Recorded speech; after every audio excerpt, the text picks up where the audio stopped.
So good morning, everyone. Welcome to our second series on accelerating private sector participation in Kenya's water sector.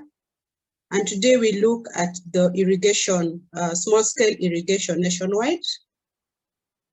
So this session brings together participants from government, from financial institutions, from private sector, and the value chain players in the irrigation sector. The first webinar series we held on the 22nd of February 2021 this year, and we focused on water and supply sanitation.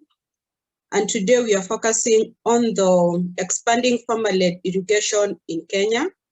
We will be discussing on the various opportunities private sector can undertake in order to accelerate expansion of small-scale irrigation in the country. Small-scale irrigation is expected to play a very important role in the achievement of the country's irrigation target, contribute to one of the country's big four agenda, that is food security and nutrition, and by extension, build resilience to climate change.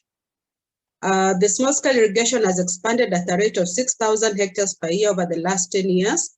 And in the next decade, the government goal is to expand at a rate of almost 10 times faster, with 56,000 hectares of new land irrigated every year.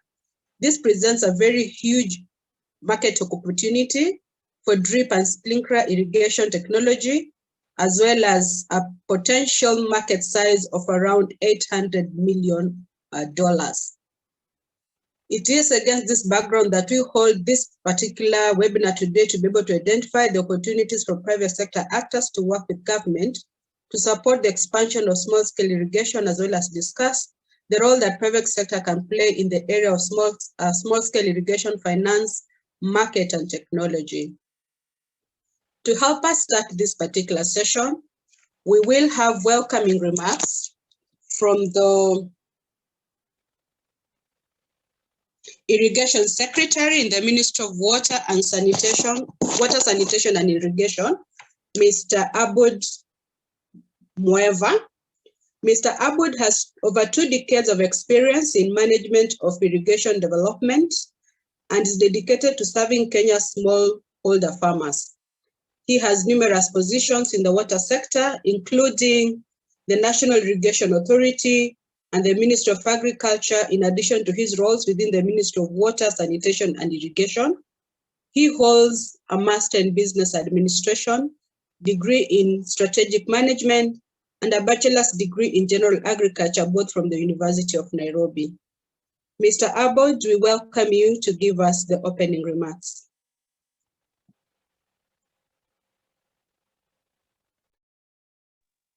Thank you. I hope you can hear me all. Good morning, everybody. Let me take this opportunity to welcome you all in today's webinar. And thank you for availing time to participate in this very, very important interactive session. I'd also like to take this opportunity to sincerely thank the team that is coordinating the diagnostic survey and the brains behind today's session. I must say they've done a very wonderful job in a very, very short time. When we started this journey, I was a bit worried.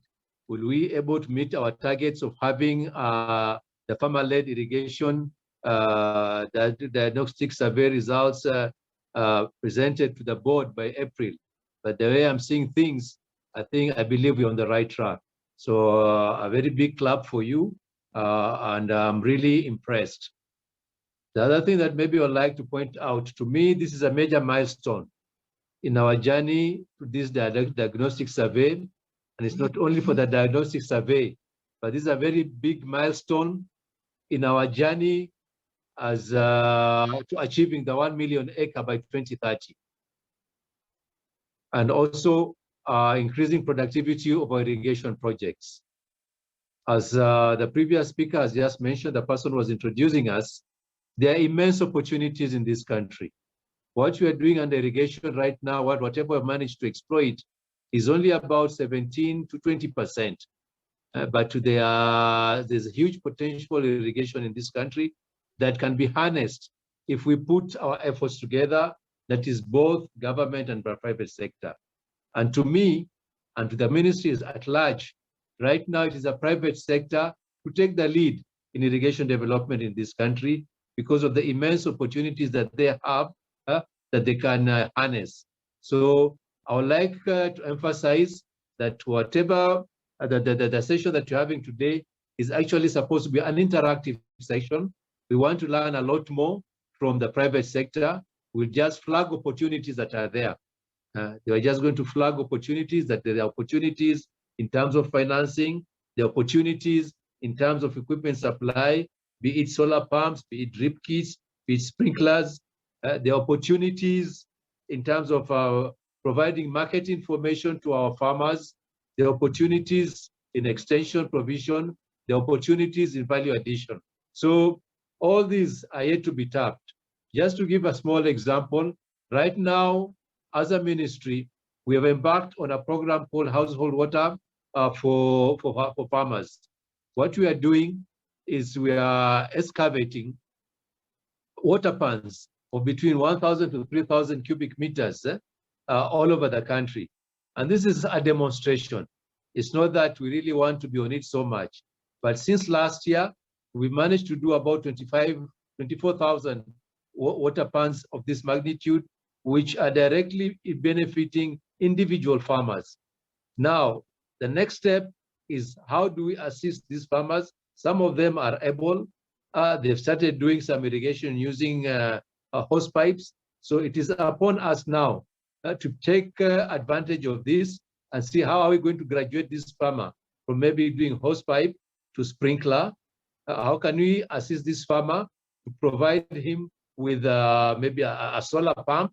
How do we assist this farmer to link him to markets? So all these are areas that the private sector needs to come in very strongly and see how can they assist, because all these are in clusters. So it becomes much easier to organize these farmers. It becomes to access probably loans for water pumps, to access loans for maybe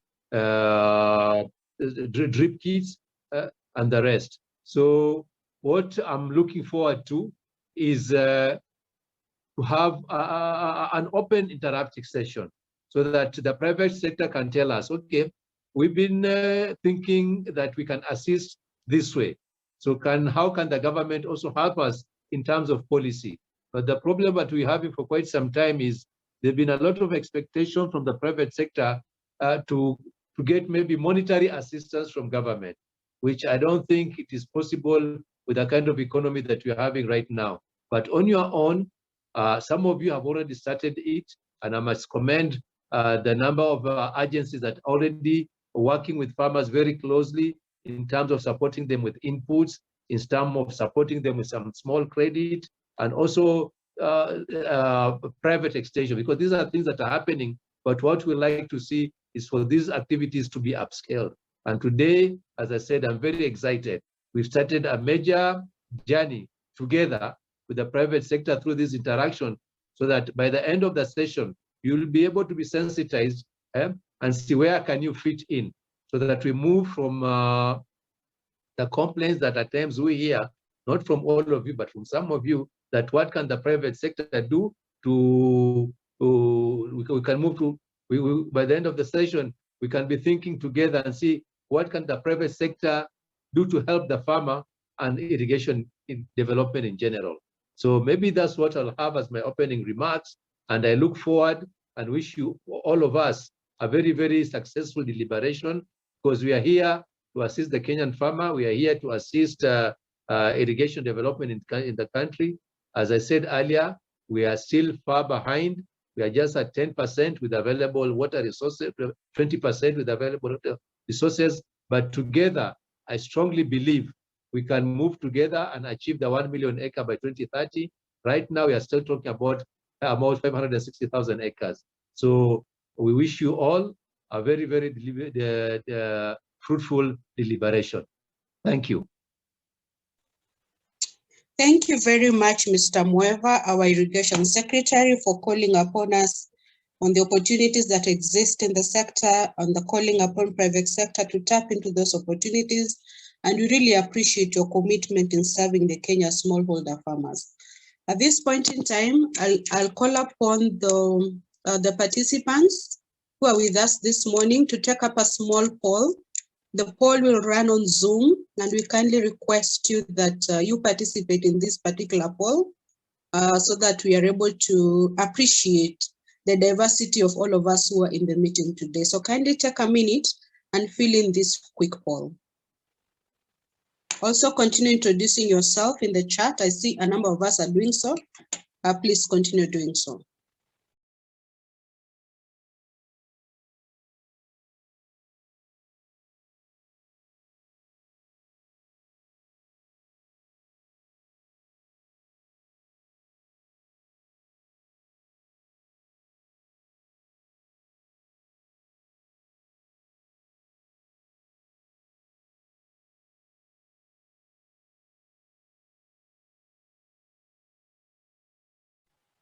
We encourage you, if you're offering more than one service, kindly fill it up. You don't have to just fill one.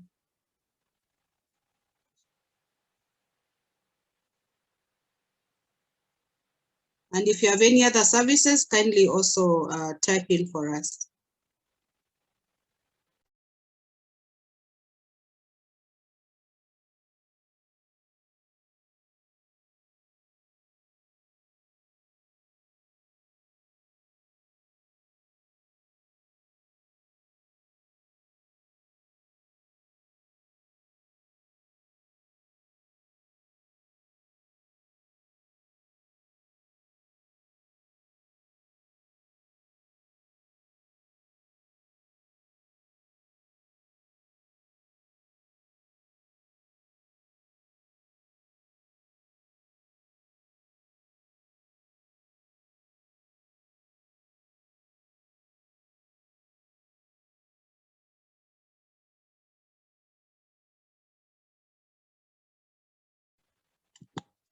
So I want to believe as many of us have filled in.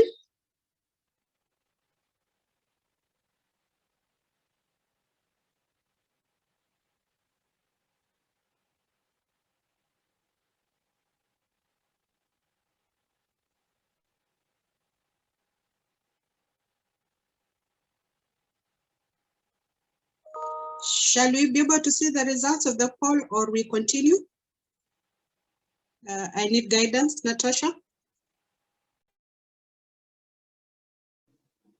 Thank you, Faith. I think we just will continue and we can share the results afterwards. I'm not sure that we're able to project them on the screen at this time.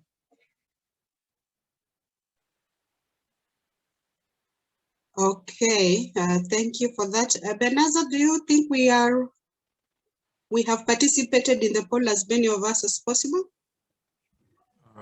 We have 66% of us that have been able to participate, so these are the results. We have 29% from the offering financial services, 17% agribusiness services, 29% irrigation equipment services, and 54% have indicated other. So we can encourage the ones who have ticked the box on other, they can define that on the chat box. Thank you. Thank you, Beneza, for that. Clearly, we have quite many other stakeholders that we need to know about. Financial services, yes, agribusiness and irrigation. So for the others, we kindly ask you to help us know what other services are this, because you could be very key players in the value chain that we need to also interact with in the course of this diagnostic survey.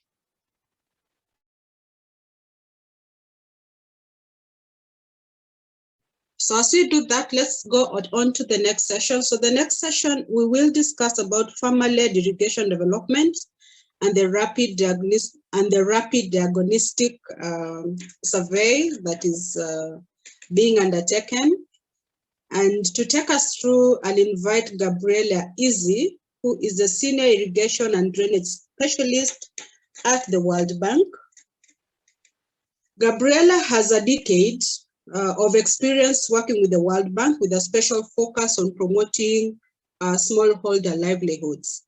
Prior to joining the World Bank, Gabriela worked with Food and Agriculture Organization of the United Nations, where she was part of the crop productivity program in the water unit, analyzing yield response to water scarcity. She's also the lead author of the World Bank publication on the Pharma-Led Irrigation Development Guide, which will be launched by the World Bank at the end of March 2021. She holds a PhD in agroforestry, engineering, and a master's in agricultural sciences, both from the Florence University in Italy. She has been a research fellow at the International Center for Agriculture Research in the dry areas in Syria. Welcome, Gabriela.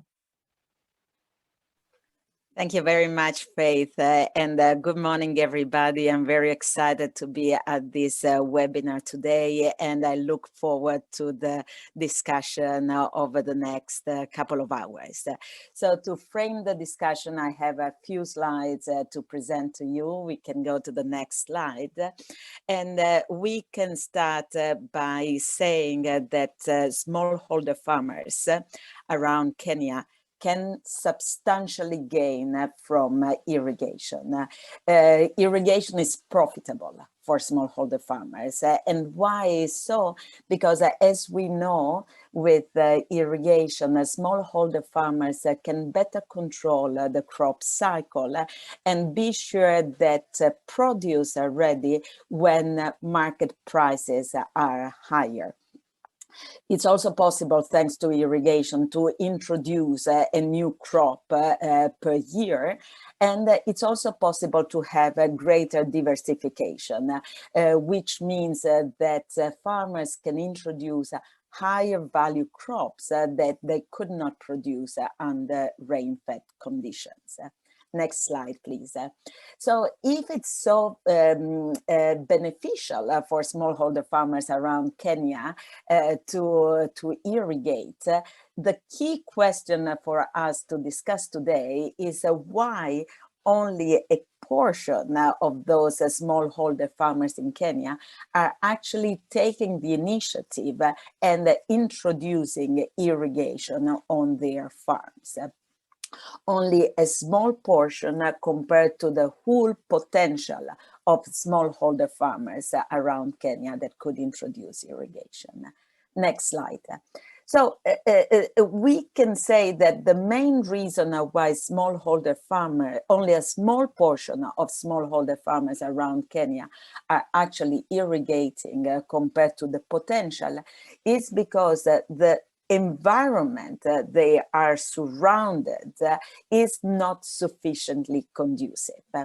So if we want to use different words to explain why this what does it mean, that environment which is not conducive, we can think about the fact that a smallholder farmer, in order to be able to introduce and develop irrigation on his or her farm, needs to be able to raise money, does interact with a financing institution, needs to be able to select the equipment and have it installed on his or her farm, and thus needs to interact with irrigation equipment suppliers.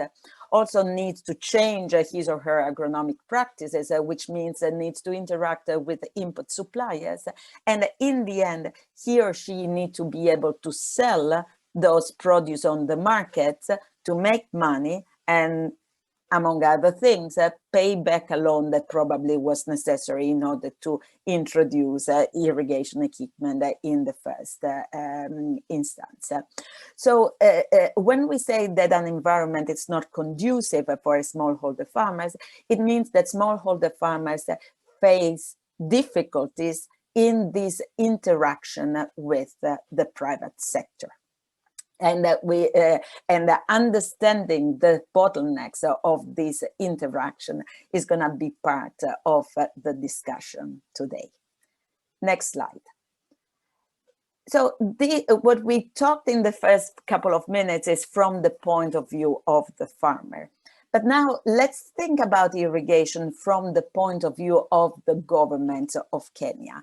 And as Mr. Moeva said at the beginning, Kenya has a very ambitious target with the Big Four agenda. And the irrigation plays a very important role in the achievement of those goals of the Big Four agenda, because irrigation can really play a role in increasing GDP from agriculture, in increasing value added, create jobs, create a more resilient environment in the face of climate shocks. So with this Big Four agenda, Kenya is, the government of Kenya is saying that there is need to expand the irrigation at a faster rate.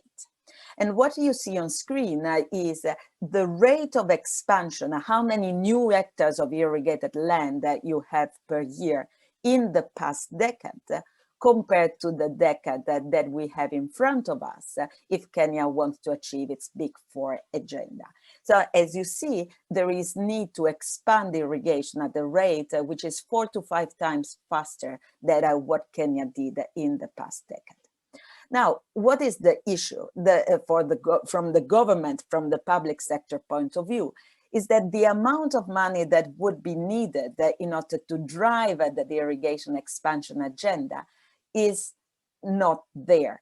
And as Mr. Moeva said very well, is not available, even more so in the current environment where COVID has really pushed the public finances in a different direction to face the pandemic.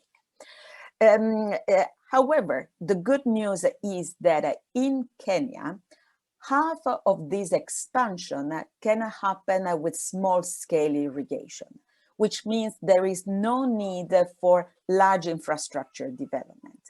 So if you will, you have on one side farmers that are ready to take the lead in irrigation expansion.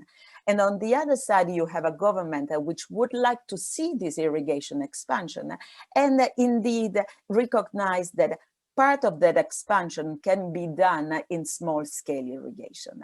Thus, if you want, there is a common benefit of having farmers leading irrigation expansion. And this is why we talk about farmer-led irrigation development.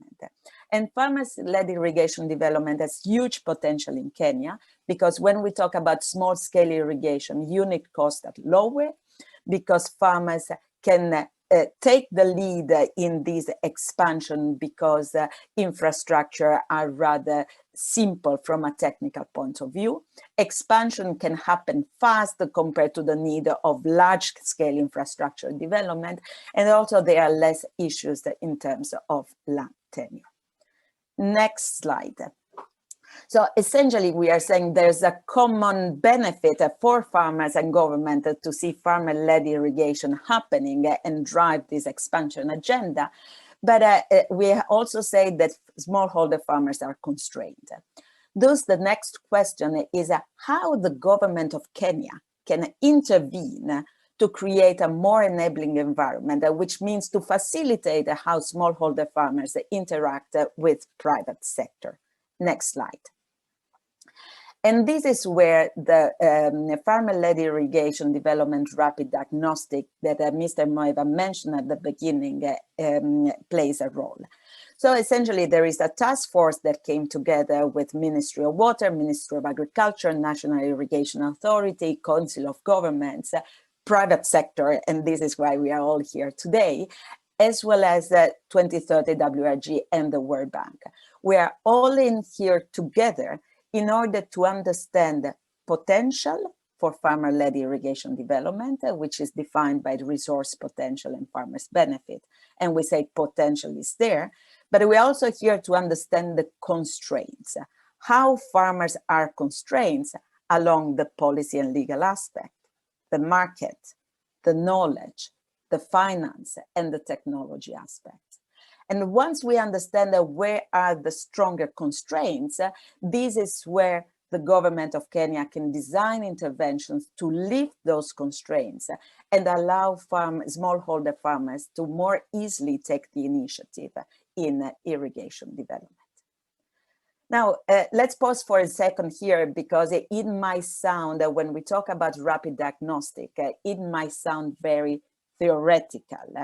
And so what we would like to do for the next few minutes is to give you an example from from the other side of the border, from Uganda, where last year and the year before, the government of Uganda went through exactly this same diagnostic process and has been able to identify, together with the private sector, the interventions that can facilitate the interaction between the farmers and private sector.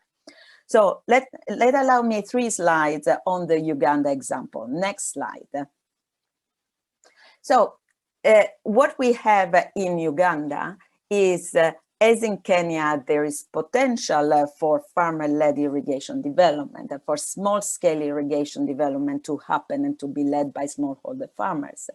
But farmers are held back by knowledge, finance, and technology as the major constraints. Farmers don't know enough about irrigation. They sometimes have never seen irrigation. It's less developed compared to Kenya. And farmers, even when they have seen irrigation, they are not able to afford it. Finance is a huge constraint for farmers in Uganda, as we can expect it is in Kenya, but we will hear from you for the discussion. And even when they have the money, they might not find the suitable technology. Indeed, in Uganda, we have a less thriving private sector in terms of irrigation equipment suppliers than we see in Kenya. So now that the government of Uganda has identified these major constraints, the government of Uganda has put together this micro-scale irrigation program, which is the set of intervention that aims at supporting smallholder farmers to purchase and use individual irrigation equipment. In Uganda, they decided to focus mostly on only on individual irrigation equipment, but same kind of action could be thought for a small group of farmers and small schemes. Next slide. So some example on the kind of intervention. We say that smallholder farmers in Uganda don't know enough about irrigation. They have never seen irrigation. So the public sector, through the local government, have come in to lift that knowledge constraint. And this is where, on the left side of the screen, you see a local government official, an agriculture officers, explaining to farmers the benefits of irrigation. So, and when farmers buy in the concept of the benefits of irrigation, they are essentially ready to take the initiative. So from the private sector perspective, what does it mean? That lifting the knowledge constraint through the local government action has created a pool of farmers with which the private sector could in principle interact to develop irrigation. But how can we put in contact these farmers with the private sector? And this is where the picture at the center of the slide comes in. The local government staff is registering a farmer who is expressing interest to develop irrigation. So we have in Uganda, as a World Bank, we have supported the Ministry of Agriculture to develop an application, an app, in which the local government can put down the name and phone number of the farmer, so that to create the roster of farmers that can be shared with private sector actors, so that to know where are the farmers that are interested in developing micro-scale irrigation. But now we have gone one step further, because we also know that for irrigation equipment suppliers, going from Kampala to a very remote area just to assess one farmer who might be interested in introducing irrigation on 1 acre, this has too much of a overhead cost. So the irrigation equipment supplier cannot afford to travel 7 hours and then maybe realize that 1 acre has not sufficient water resources. And so this is where the picture on the right of the screen comes in, because we see again the local government staff going on the farm, doing a farm visit, collecting information on water source, on the farm, and putting all this information again in the app. This means that irrigation equipment suppliers are going to receive a full set of information from that farm visit in electronic form, so that from their office they can get a better sense of those viable farmers, and they can bid to procure the irrigation equipment of the farmer's choice for that farmer, which has also an advantage for the farmer because it increases competition among irrigation equipment suppliers. More irrigation equipment suppliers are going to bid, which translates into cost being brought down thanks to competition. Next slide. I would like to bring also another example of intervention in Uganda, more linked to the financial aspects, because again, we say the financial constraints that we see for smallholder farmers in Uganda might apply also to Kenya. So because smallholder farmers cannot afford the cost of an irrigation equipment. So the microscale irrigation program in Uganda comes in with a subsidy. And you can see on the left side of your screen, a darker blue is the portion that is going to be paid by the government, and the lighter blue is the portion that is going to be paid by the farmer, with, of course, a total cost, which depends on the kind of technology on the, which is chosen by the farmer, as well as from other technical aspects. But even for that light blue part, which is the part that the farmer has to pay, the farmer might not be able to do his or her co-payment without a loan. And this is again when the app, the digital technology comes in. As the local government staff does the farm survey, he or she also collects information on the farmer that can inform a financial institution on the financial viability of that smallholder farmer. Again, the financial institution can get an information, a roster of farmers that are interested in getting a loan, and that can also see some key information on those farmers to assess viability. What's the advantage for the financial institution is that the overhead cost in order to identify and interact with that farmers go down. And then a last element, more on the knowledge part, because what we have realized in Uganda, and we want to see if it's the same in Kenya, is that also finance institutions know very little about irrigation. So knowledge development for financing institutions on irrigation is needed. But also we realize that financing institutions struggle with having to deal with so little and so many individual farmers.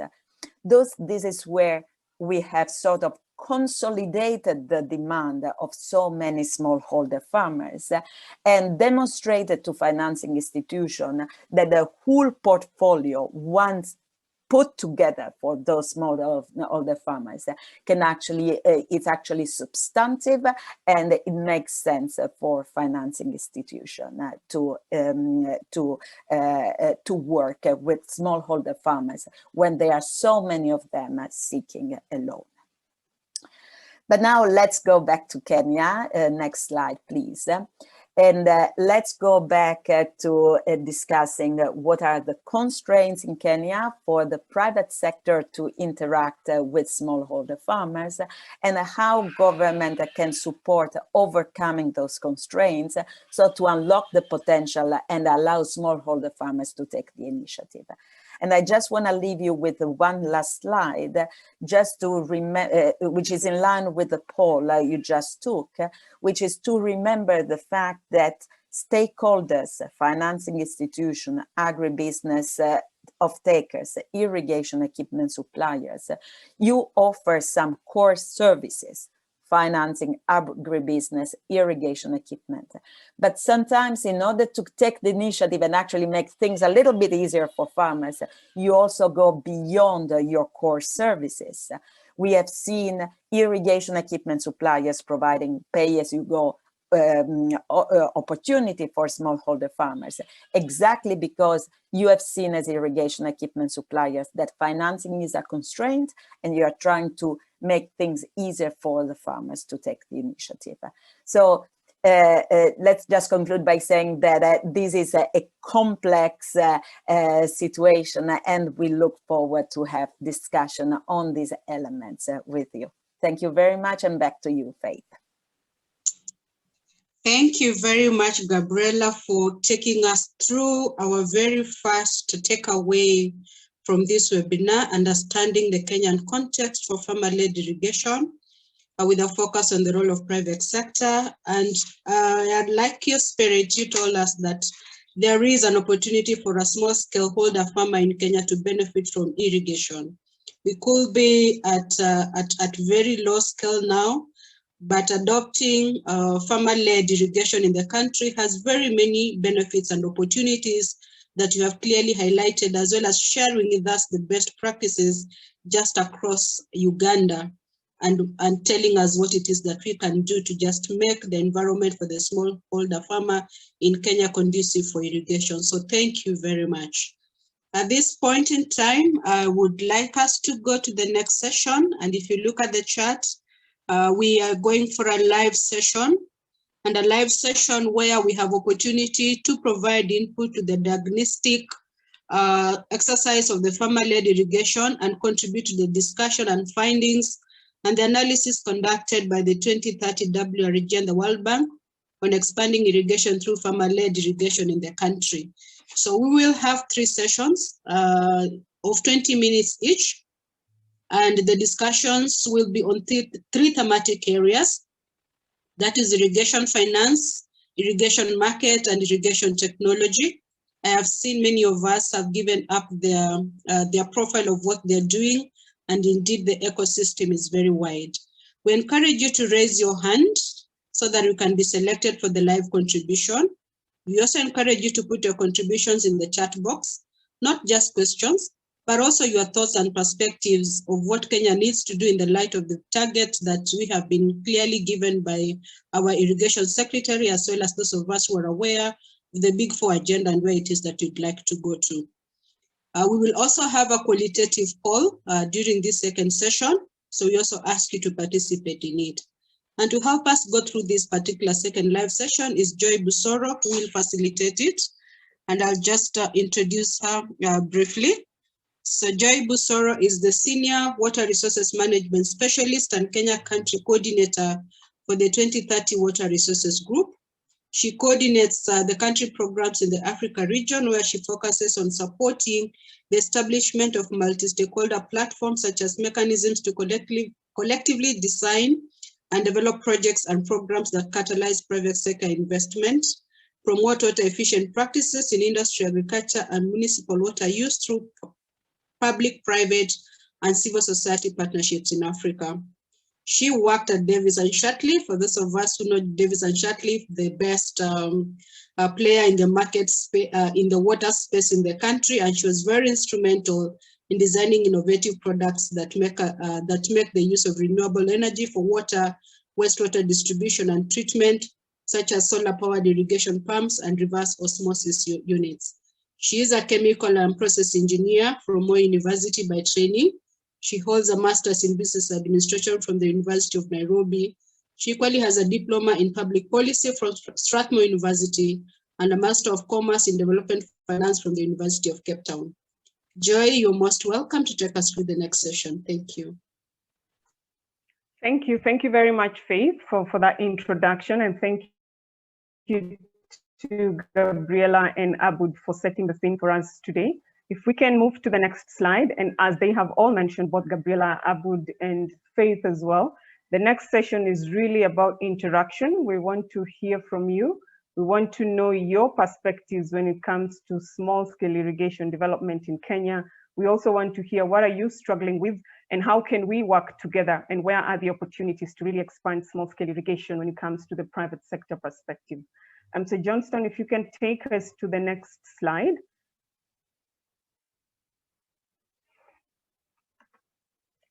Thanks, Johnston. I will skip this one. I think Faith has very well covered what is going to be covered in the next session, which is the 3 key sectors that we want to focus on. And just to help us understand in terms of your coverage, we want to know, as you're offering the services that you put in the first poll, how wide is your coverage in Kenya? We've put this in terms of regions because we felt putting 47 counties will be a very long poll. So feel free to select as many options as possible, just to let us know in the services that you're offering, what is your geographical coverage in the country? And we'll just take a pause here for a few minutes for you to submit your poll.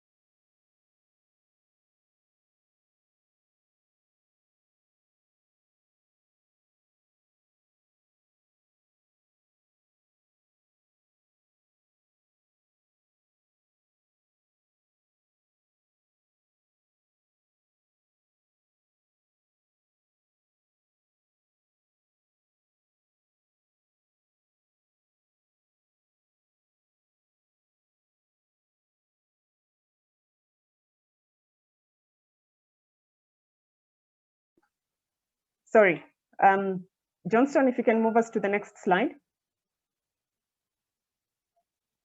So the next section is going to cover largely on the finance sector. As Gabriela had mentioned before, Kenya has a very vibrant private sector, very dynamic.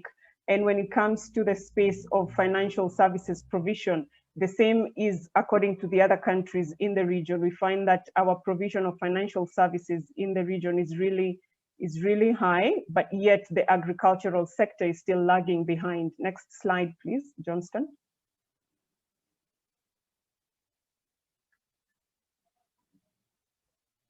So we'd like to start with this poll again and just hear from you that why is the agricultural sector still lagging behind? When the smallholder farmers come to you and ask for credit, particularly for irrigation equipment or other agricultural inputs, what are some of the reasons why you turn them down? If you can input your answers in the chat box, because this is very important for us as we think about the rapid diagnostics. Why is the agricultural sector still lagging behind when it comes to provision of credit? On the screen, we can see that 63% of you are covering services countrywide, and that is a big plus. We can see that the northern area is also lagging behind, and this is important for us to understand our perspectives as we go ahead. So feel free to start posting your answers to the second poll in the chat box. Why do you turn back smallholder farmers when they request for credit? And this is very important information for us. Moving us to the next slide. I started by mentioning that one of the key constraints to expanding small-scale irrigation development in Kenya is really the lack of access to finance, both for agricultural production as well as irrigation equipment or irrigation infrastructure. And one of the reasons that has been cited by most of the farmers is the high upfront costs of irrigation equipment. But we also realize that because of this, then the agricultural sector is lagging behind when it comes to the agricultural portfolios within the financial institutions. Yet when we look at the GDP, and which is the largest contributing sector when it comes to the economic development as well as provision of jobs, agriculture is leading. So clearly here, there's a bit of irony whereby the largest sector gets the least in terms of financial service provision. We also understand from most of you in dialogue that most of the formal lenders perceive the smallholder farmers as risky. And on your right, you can see the farmer profile that we are talking about. We're looking at really understanding the constraints when it comes to serving farmers who are cultivating between 0 to 5 hectares, which is majority of the farmers in Kenya, up to about 75% of the smallholder farmers. But we also want to focus on the small group schemes, which are cultivating less than 100 hectares. Most of these farmers are also operating in the remote and sparsely populated regions. and find that they have very limited banking or business records.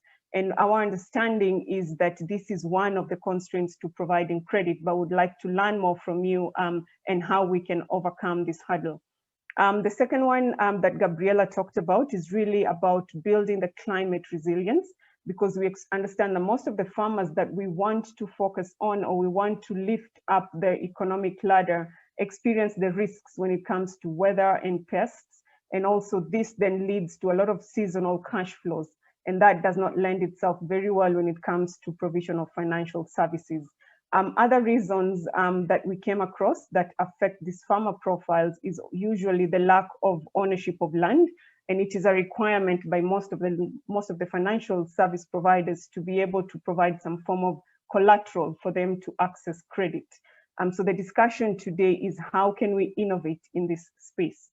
And lastly is also the issue of the unstructured supply chains. Most of them rely on the markets, the informal markets. Most of them rely on supplying to the domestic market for subsistence farming, which in many cases is it fluctuates a lot, and also the prices are very variable across the seasons. And this again doesn't lend itself very well to the financial sector. But all is not gloom when it comes to financial service provision. We find that there are quite a number of opportunities. We've seen a lot of innovation in the other sectors. And one of them is how can we look at tailoring better financial products that actually suit the farmers' seasonal cash flows, as well as looking at the constraint of collateral. The second opportunity is looking at financing irrigation equipment in form of asset financing, as opposed to looking at it as the typical loan products. And this is because for farmers to really be able to access irrigation technologies and move up the ladder, we need to be looking at what are the benefits of irrigation and what kind of timelines are we looking into, because irrigation helps them to move from just depending on rainfall and also address some of these climate change shocks. And lastly, the other opportunity would really like to put across is let's look at this as holistic support, and not just about providing access to finance, but also looking at market linkages and working with the value chain actors and some of the off-takers and aggregators, but also in addition to that, looking at provision for better inputs and also knowledge when it comes to agricultural practices. So this is just kind of the picture that we wanted to paint in terms of what is the context in Kenya. But as we said, this is really going to be interactive. We want to hear from you. And so I'd like to just move to the next slide, which poses 3 questions for discussion today. And feel free to use the chat box, but also raise your hand if you have a comment or reflection on what has just been presented regarding the financing sector. So the first question to you as participants, and we'd like to really hear from you, is what are the opportunities for the private sector actors to increase access to finance for smallholder farmers and the group schemes that we are talking about? You're talking about farmers who are cultivating between 0 to 5 hectares, and also group schemes that are below 100 hectares. And we also understand that a lot of the value chain actors and also the equipment suppliers are providing access to finance. So where are the opportunities? This is not only limited to the financial institutions, but opening it wide to the entire audience today. So where are the opportunities? I'd like to pause here and hand over to Faith. If there are any hands that have been raised up, or anyone who wants to come in, please unmute yourself and let's hear from you. What do you think are the opportunities for private sector actors to increase access to finance for smallholder farmers? Thank you, Joy. I can see quite a good number of comments on the chat. Benjamin Kimoso, quite some good comments. Would you love to give us a live share on your perspective on small-scale irrigation financing, so that you can even expound on the issue of risk? Benjamin? Thank you. I think majority of financial institutions, and I want to talk from the perspective of the institution that I work with, we've not had a product specifically targeting irrigation farmers, but we have products that target horticulture, farmers doing irrigation through greenhouses, And you find that that kind of market is a bit of well-established, they're well-informed, and they're really practicing irrigation or farming as an agri-business.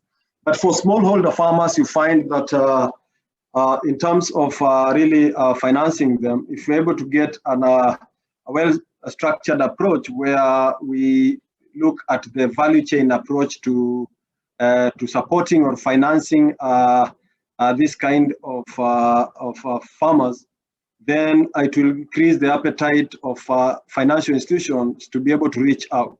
As mentioned earlier by one of the panelists, in terms of the reach, especially the example in Uganda, where you find you travel a long distance trying to reach out to these farmers, and you find that their source of water, you know, or other logistical issues that are creating nightmare. But for financial institutions like Musoni, for example, if you're able to get partnerships or value chain players that you can be able to work together synergies, then we can be able to increase the appetite. And especially where we are looking at a situation where the farmers have contractual markets, you know. So I think that we can be able to address some of the risks that we are seeing, risk of market, weather risks, or in terms of really having market for this produce that this farmer is going to produce. The other element is in terms of collateral, which really has hindered us to really support these farmers. I'll use an example of farmers, say for example, around Mwea, who are doing rice irrigation. Majority of the land there is leased, it's not owned. Yeah, so you find the farmer is doing farming in this particular space, but he lives or resides in another area. So you find when we are doing like the loan structuring, you find those factors come in as credit risks that we look into that really affect support for this kind of farmers. The other is inconsistency in terms of historical record. You cannot be able to have records of previous production by the farmer, or even gauge the experience of the farmer in that farming activity. So that together with others create a risk area, but there are great opportunities where we can have structured approach, close-knit market or value chain approach, or partnerships. Yeah, so that now we can be able to support this kind of farmers. Another big one is the risk of default, which I think if you're able to get, guarantee funds, then it can increase the appetite and risk for the financial institution to really reach out to this kind of farmers. Yeah. So I think those are a few contributions. So thank you very much, Benjamin. And just before you cut off, please tell us your full name. I know I called you, but give us your name and your organization, please. Yes, I'm called Benjamin Kimoso, and I'm the Agriculture and Group Lending Manager at Musoni Microfinance. It's a microfinance institution in Kenya, and we have presence in parts from the northern part of Kenya. And we support smallholder farmers, so we do a lot of financing to farmers in Kenya and also business people. Thank you. Thank you so much, Benjamin, all the way from serving the northern part of our country. We appreciate. Michael Migo has a different perspective, especially when it comes to ownership of land. Michael, will I give you like 3 minutes to just give us your perspectives also?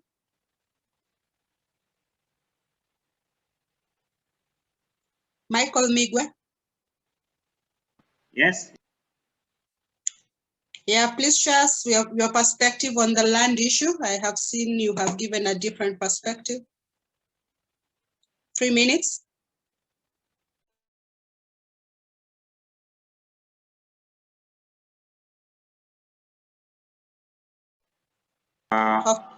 I had mentioned the issue of land. When we are financing a client, for instance, he wants to set up a very huge irrigation project. So the issue of land comes in.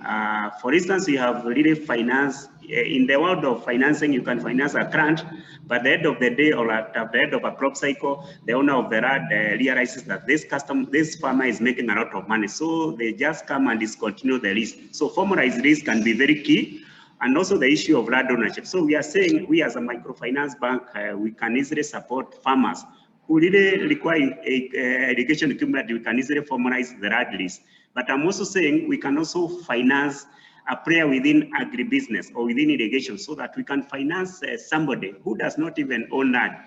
This person, the way I'm saying is that we can finance him to get a very simple irrigation equipment so that he or she can be able to use that one for hire and get an extra income within segmented areas in agriculture. Because for us, we have also been doing a lot of reading in agriculture through market segmentation and the group reading model. So I'm saying, for us, we are not saying land is a big issue, but we are saying for us so that our farmer can be able to get better returns, especially for horticulture products, which you can easily do 3 crops per year because of irrigation.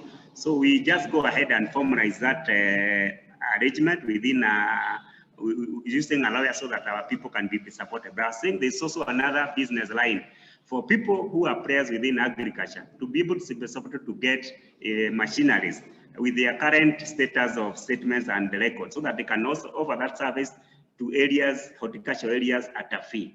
So that's our contribution. So I'm from SMEP Microfinance Bank. We also support agriculture lending in a big way. So that's my contribution. Over to you. Thank you, Michael from SMEP for that contribution.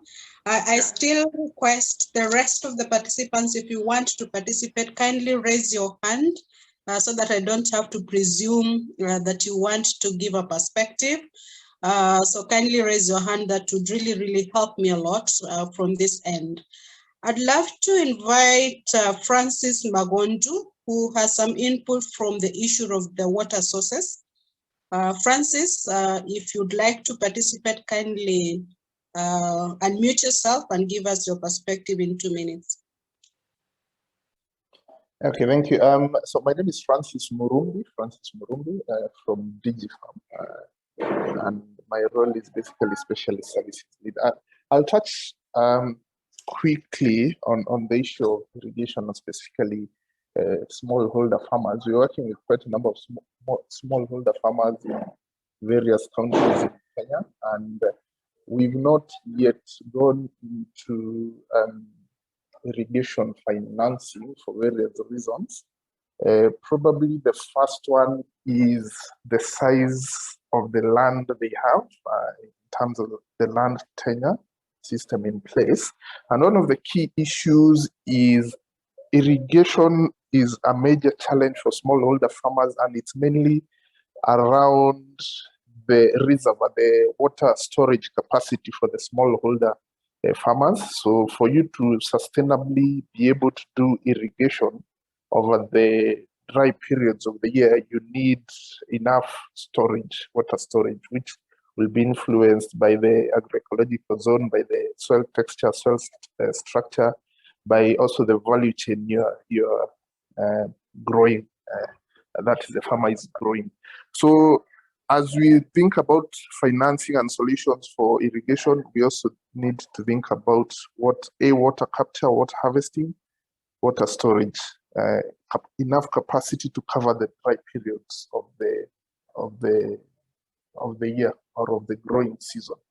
Now, in terms of water efficiency, if you look at the irrigation solutions available, what you'll find is the most efficient, water efficient solutions are quite expensive. And so in terms of sustainability and water use, if it's efficient, then it's quite expensive. So for example, if you're looking at drip irrigation as a solution, it's quite efficient in water use, but very expensive. If you look at furrow irrigation, it might be cheap, but very inefficient. So going back to what I mentioned earlier, water storage capacity and utilization, this also is a factor in terms of decision making. And therefore, the cost of irrigation infrastructure compared to the value chain the farmer will go into, what is the return on investment, what is the payback period? Because what you'll find is most farmers, smallholder farmers at least, are mainly into staples, and the margins on staples are really, really razor thin. And so for for the payback period or the margins to make sense, then the farmers would probably need a higher margin crop, which would typically be horticulture or vegetables. The staples, the margins are pretty low. So even as we discuss, I thought maybe it would be good just to provide that background. Thank you. Thank you very much, Francis. Did you say where organization you come from? DigiFarm? Correct, yes, DigiFarm by Safaricom. Okay, thank you so much for that If I contribution. could just have a follow-up question for Francis on the issue of water storage. And I'm just curious, Francis, from DigiFarm, so do you provide credit for this water storage solutions? Do you find farmers coming to ask for credit for storage tanks? And what is your experience on that? So yes, we've had instances where farmers will ask for credit for water storage tanks, but at the moment we are not offering that. We are predominantly doing input credit, so we'll do input financing for smallholder farmers. We've not yet delved into the irrigation infrastructure financing or credit issuance. Thank you. Back to you, Faith. Joy, I don't know if you want to go to the last question, but I saw a very interesting contribution from Don Offerman on the issue of the irrigation models in use as an issue. Maybe you can give him a minute to tell us more about irrigation models and what does that mean for financing. Don, Sure. would you like to share? I hope I have your correct name. Yes, I hope you can hear me. Yes, introduce yourself and the organization and tell us a bit about irrigation models. Yes, my name is Don Offermans. I'm a consultant based in the Netherlands, doing quite a lot of work in Kenya. And one of these assignments was on, let's say, small farmer-led irrigation. And I indeed also found that access to finance was a big constraint. And when talking then to quite a number of banks all over the country, and I found out that when a bank would be meeting with such a farmer, they would not be able to really accommodate the risks, to understand the risks, but also put the risks in the right formats and make a real assessment of these risks. So they were not able then to satisfy basically the needs of the bank on understanding these risks and maybe mitigating them. So basically that would stall the whole process of accessing a loan. It was just that the bank systems and also, let's say, the staff in the banks were not able to deal with the situations that they found with these small-scale farmers. For instance, there was just mentioned land ownership.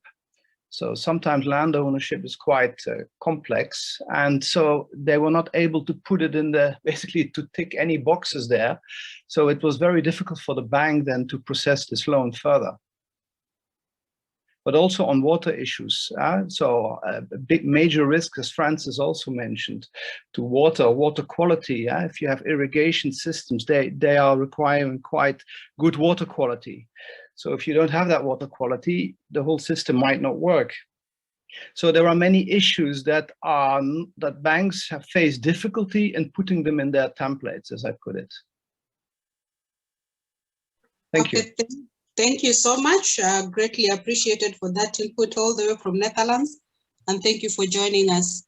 I know we have a few minutes to go. Joy, will you want us to go to the last question? But I understand we have 3 more hands raised up. Yes, Faith, if we can quickly move to the second one. And this is really based on the fact that regionally, Kenya is leading when it comes to digital technology. And we believe that some of these barriers that we are talking about can actually be overcome by leveraging digital technology. So we'd like to hear from the audience and the participants today whether they have any ideas on how we can leverage digital technology to reduce the transaction costs, to create the linkages and overcome some of the barriers that we're talking about when it comes to providing access to finance. If you have any examples, please share with us if you have any other ways, maybe new ideas, please feel free to jump in right away. Thanks.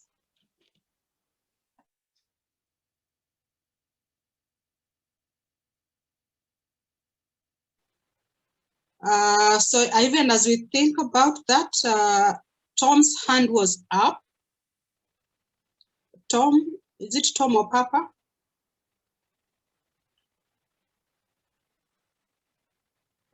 Yes, thank you very much. This is Tom from Kickstart. I would like to contribute to the debate from the perspective of the supply side. Irrigation, as we've noted, is very important and critical to sustain food production. However, the knowledge is very limited. This awareness about irrigation among farmers, especially the smallholder farmers, is very limited. And from our perspective, the best way, among the best ways to improve or to increase farmer-led irrigation, among other measures, would require at least a voice from the top of the government at all levels to promote farmer-led irrigation. This is important because in the villages where farmers are, they care about seeds, they care about fertilizer, but when there is no rain, actually agriculture is 80% rain or water. If water is not there, they don't make much. So we feel that it is important for us to, when we talk about farmer-led irrigation, to get the support from the top of the government across. And most important, the government support could come in also in smart, timely subsidies. Like what has happened in Rwanda, the Rwanda government has actually subsidized agricultural inputs, including irrigation equipments. In Kenya, for example, irrigation equipment are actually heavily taxed. This makes it really difficult for farmers to access the irrigation technology, even though they need it. We feel that for farmer-led irrigation to gain relevance and importance that it deserves, the government could consider some tax exemptions on irrigation equipments. And also, there's a lot of water wastage when it rains. But what we've seen in other countries is like there's a lot of water harvesting mechanism. So here in Kenya also, when it rains, we have a lot of flood, and then there is nothing that we do after that. We start talking about in the drought. So if the government could also support through digging of low-cost water catchment for individual farmers who buy low-cost irrigation equipment, that would also help in increasing farmer-led irrigation. At the same time, microfinance institutions actually view smallholder farmers as high risks, so they don't have anything to discuss with them. They can't walk into a banking hall or into the institution for credit. We feel that farmers, they don't have enough money, and this is important. They need to irrigate. So probably if there is what other institution like Vision Fund does, is to give credit to farmers, at the same time give them a grace period of 3 to 4 months, within which they will be able to pay the full loan with the first harvest. So this is something that we institutions could also consider to promote farmer-led irrigation. Equally, and most important also, the government could also consider partial guarantees to the risk some loans, because the farmers cannot actually get access to credit from either microfinance institutions or shadow banks. Those are things that really we feel if they are addressed or taken to the next level could also help in promoting farmer-led irrigation. Thank you very much. Thank you, Tom. I can sense your passion and your commitment into the whole of this this discussion, and just the need of a voice, you say a national voice, that is able to rally us around farmer-led irrigation. And lastly, just to close this session, we have a minute. Francis, is it Francis? Faith, if I could jump in quickly, we have a point from Alan who's talking of a national database, and I think that's one example of use of digital technology. Alan, if you could just provide a bit more information on what you'd be thinking about in that particular idea of a national database for farmers. What kind of information would you like to see in that?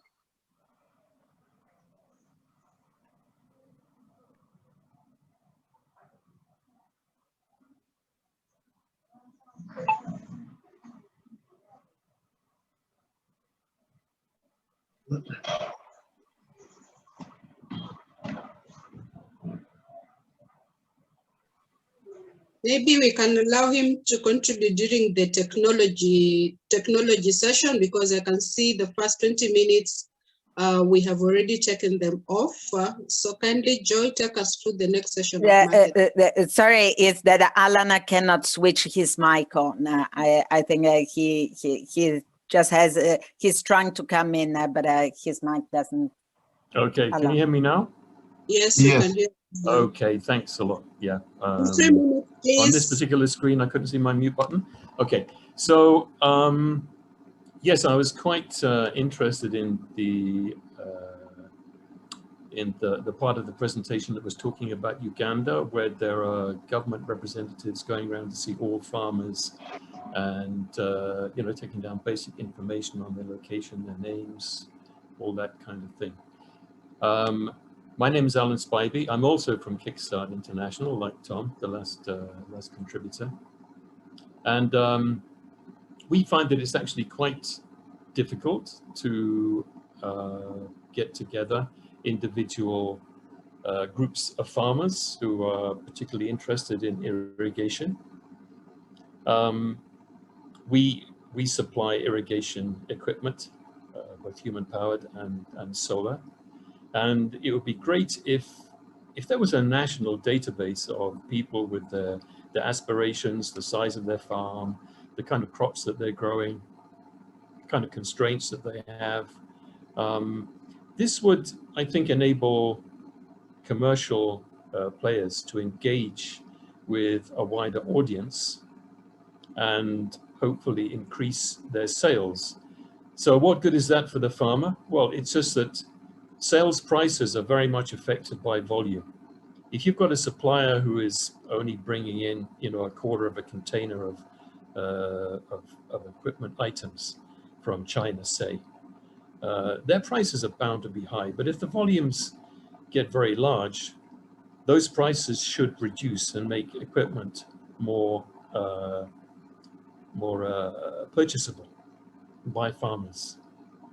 But I think also, you know, having a national network would enable communication between farmers and help them to find synergies about what services they would most likely appreciate.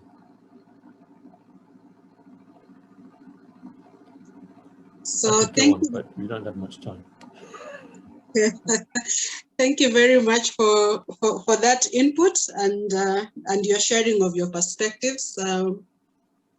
So was that Francis? I needed to have Francis. Is it Murumbi? Francis Murumbi? Yes, I just wanted to quickly touch on the question you asked about financing and credit scoring. So one of the things in DigiFarm we use is credit scoring, but I guess in DigiFarm, because of the database we have of farmers, then it's easier to be able to do a credit scoring for farmers and be able to determine their credit worthiness. But that, like I mentioned earlier, is primarily for input credit. We've not yet started the irrigation equipment credit financing as yet. Thank you. So thank you very much for all the inputs, greatly appreciated, for all you've said, quite in-depth understanding of what is actually happening. And thank you so much for participating. So at this point in time, I'll take this back to Joy to take us through the second session about markets, the small scale irrigation and markets, so that we can equally spend some time around it up to around 15 minutes past 12. Joy, kindly. Thanks, Faith. So just before I jump into markets, there's one last question on policy, institutional and regulatory frameworks that we have in place for enabling provision of formal credit to small-scale farmers and group schemes. So if you can just post again in the chat box, is the current policy, institutional and regulatory framework enabling provision of formal credit for financing irrigation equipment? And also just to point out that we'd really like to hear your experiences with group schemes as well. I think one of the participants posted about the role of SACCOs and how they bring the farmers together. So also, if you can share to us your perspectives when it comes to providing access to finance for the group schemes. If we can move to the next slide, Johnston. So the next section that we would like to cover, again, focusing on the same farmer profile, is looking at the smallholder farmers who are cultivating between 0 to 5 and the group schemes of less than 100 hectares. I would like to really touch on the issue of the offtake markets. And we believe that offtake markets have a very big role to play when it comes to incentivizing farmers to invest in irrigation. And this is because they provide that reliable market where they can go to sell their produce and be able to recoup their investments. I think from the previous slides and also from Gabriela's presentation, we learned that, of course, irrigation really increases the yields and in turn increases the income that the farmers are able to recoup. And this is largely made possible by the offtake markets. But we also realize that a lot of the farmers that we are focusing on really rely on the informal markets and the domestic market. We just learned that 5% of agricultural production in Kenya is exported. We feel that this is good, but also not very good, because it means there's a very huge potential, about 95% of domestic market that can actually provide that kind of income to the smallholder farmers. It's okay to increase the export market, but it's also important to tap into the domestic consumption. So the opportunities really lie in improving the ways in which these farmers can access the output markets, also providing that availability of the markets and the capacity of the farmers to access them. And also someone talked about pricing and pricing of some of the products that we are selling in the market. And so a guarantee of access to a profitable market when it comes to selling of this produce is very important for our farmers. And we also learned that, I think somebody talked about the horticulture space, and we've seen that a lot of irrigation, small-scale irrigation development has actually grown out of the new markets that are coming from the horticulture space. So demand for different crops created by new markets can also lead to new irrigation technologies. And this is particularly seen in the drip and sprinkler technologies that we are seeing. Lastly is also when it comes to digital technologies and training and knowledge, use of digital technology, both to provide that information, to provide the platforms where farmers can have access to the off-takers and the aggregators, really makes it easier for them to be able to create these linkages.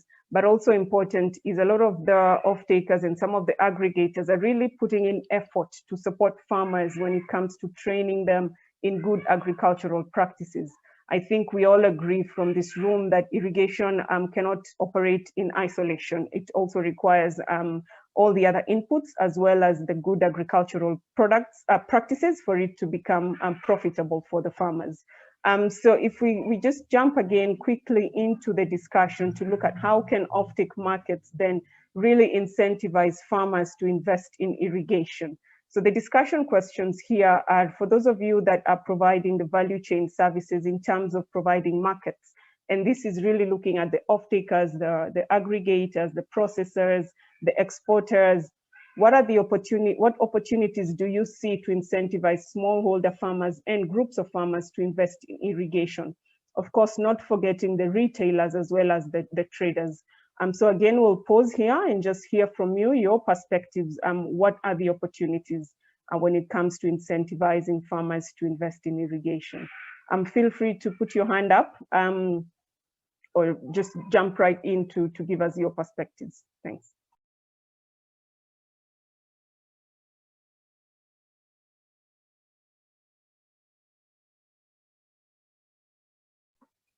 Faith, back to you if you have any participants with their hands up.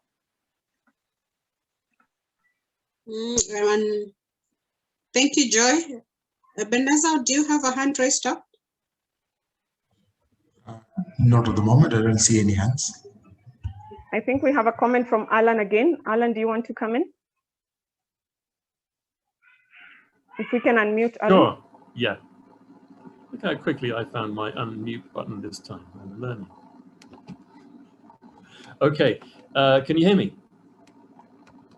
Hello? Yes, we can hear you, Alan. Okay, good. Yeah, so like I said in the chat, this is kind of a crazy idea. But I can think of an example which is close to it. But earlier on, we were talking about how difficult it is for people to get financing to buy productive equipment, assets, because they don't own title to land. But usually, although people don't own title, they have a traditional use setup. They do farm land, maybe their family have been farming it for generations. The banks won't recognize that. But in the environment, they do have an ability to use that land to grow stuff. So I think that if we want to encourage people to be more productive with irrigation, some kind of intermediate entity should have the courage to kind of put their, get their hands dirty, put their money where their mouth is. If we're saying, look, this little bit of land, this half acre, or acre of land can be productive and profitable, then why cannot that entity go in there and use that land for a year or 2 years?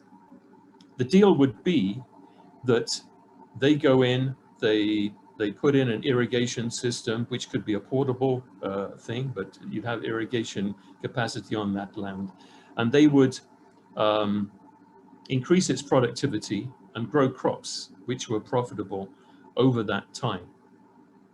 As part of the deal, because they're taking the land away from the farmer, they're actually using all of the land, they would give the farmer a basic income for that time, so that everybody could still eat, send their kids to school, etc., etc. But at the same time, the farmer would be getting trained in the whole process, because they would be providing some labor to this activity. So after that period, where the intermediary has been on that plot for a couple of years, they hand it back to the farmer. The farmer is now incentivized to get into irrigation, to continue the irrigation process. Part of the deal during that time is that the intermediary is putting aside a kind of pay-as-you-go amount to buy like a first level irrigation kit for the farmer. So the farmer continues to irrigate and produce produce. The intermediary now becomes an outtaker. And because what they want to do, their motivation is to build up scale. They perhaps start out with going through this process with 10 farmers in the first year, 20 in the second, etc., until they have built up a supply of produce, which then makes them a very profitable aggregator. So I'm reminded of this happening to there was a company in India that started off as it was a business for renting solar-powered irrigation equipment to farmers. It was a portable system. They went along, they went to individual farms, and they rented, basically they were selling water to the farmers, but through the vehicle of solar irrigation. And this proved to be a viable system. But what happened was that during the process, and now we're back to digital again, during the process, the service provider built up the digital links to the farmers, so that after they had been providing water to them, they were building up a larger and larger database of farmers to whom they were intimately connected, and they knew exactly when their crops were being produced. So that intermediary could then aggregate all of the right crops at the right time. They could take a vehicle there and they knew that so-and-so was like had a crop of tomatoes, somebody else had a crop of, you know, lady's fingers or whatever. And their business, instead of being a business renting solar equipment, turned into a business which was marketing produce profitably, large scale, from that whole region. So that was a kind of, you know, everybody wins situation. I think I've said enough, haven't I?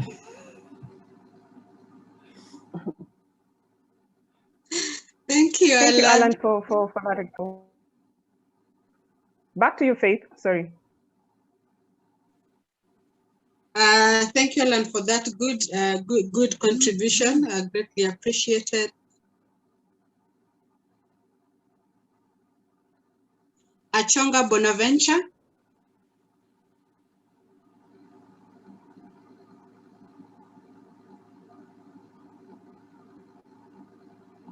Achonga, are you there?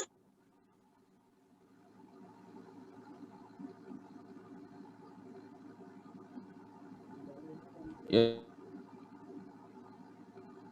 Okay, I can, let me pick up on Anirudh. Is it Anirudh? I hope I'm saying it correctly.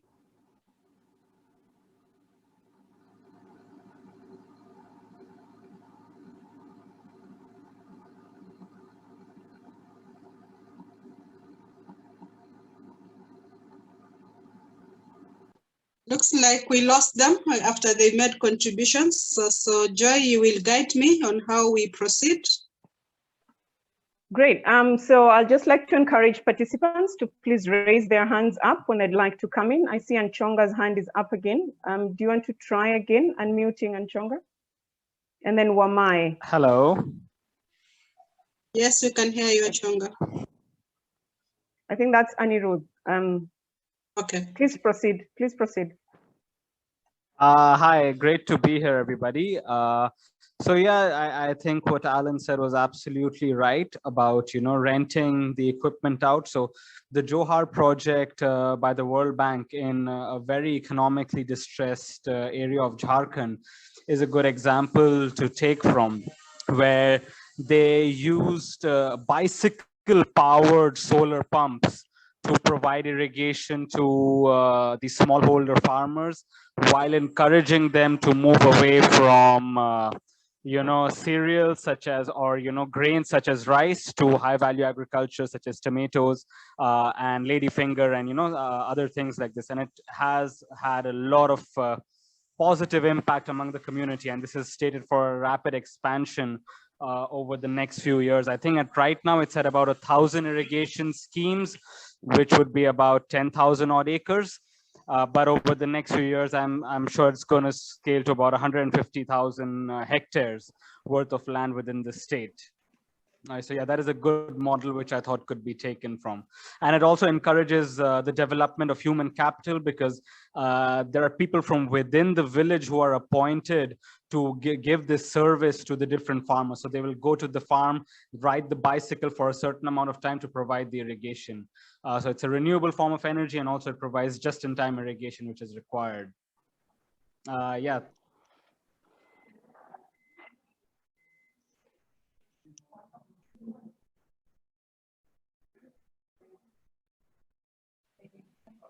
Thank you very much, Achonga, for that contribution. Did you tell us your organization, please?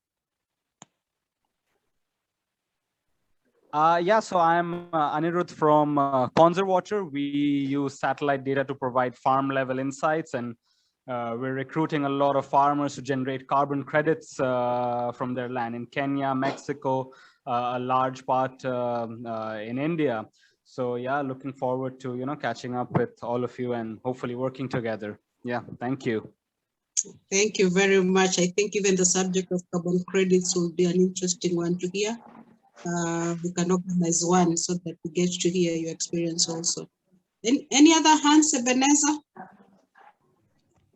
Wamai Mwangi, you can take the floor.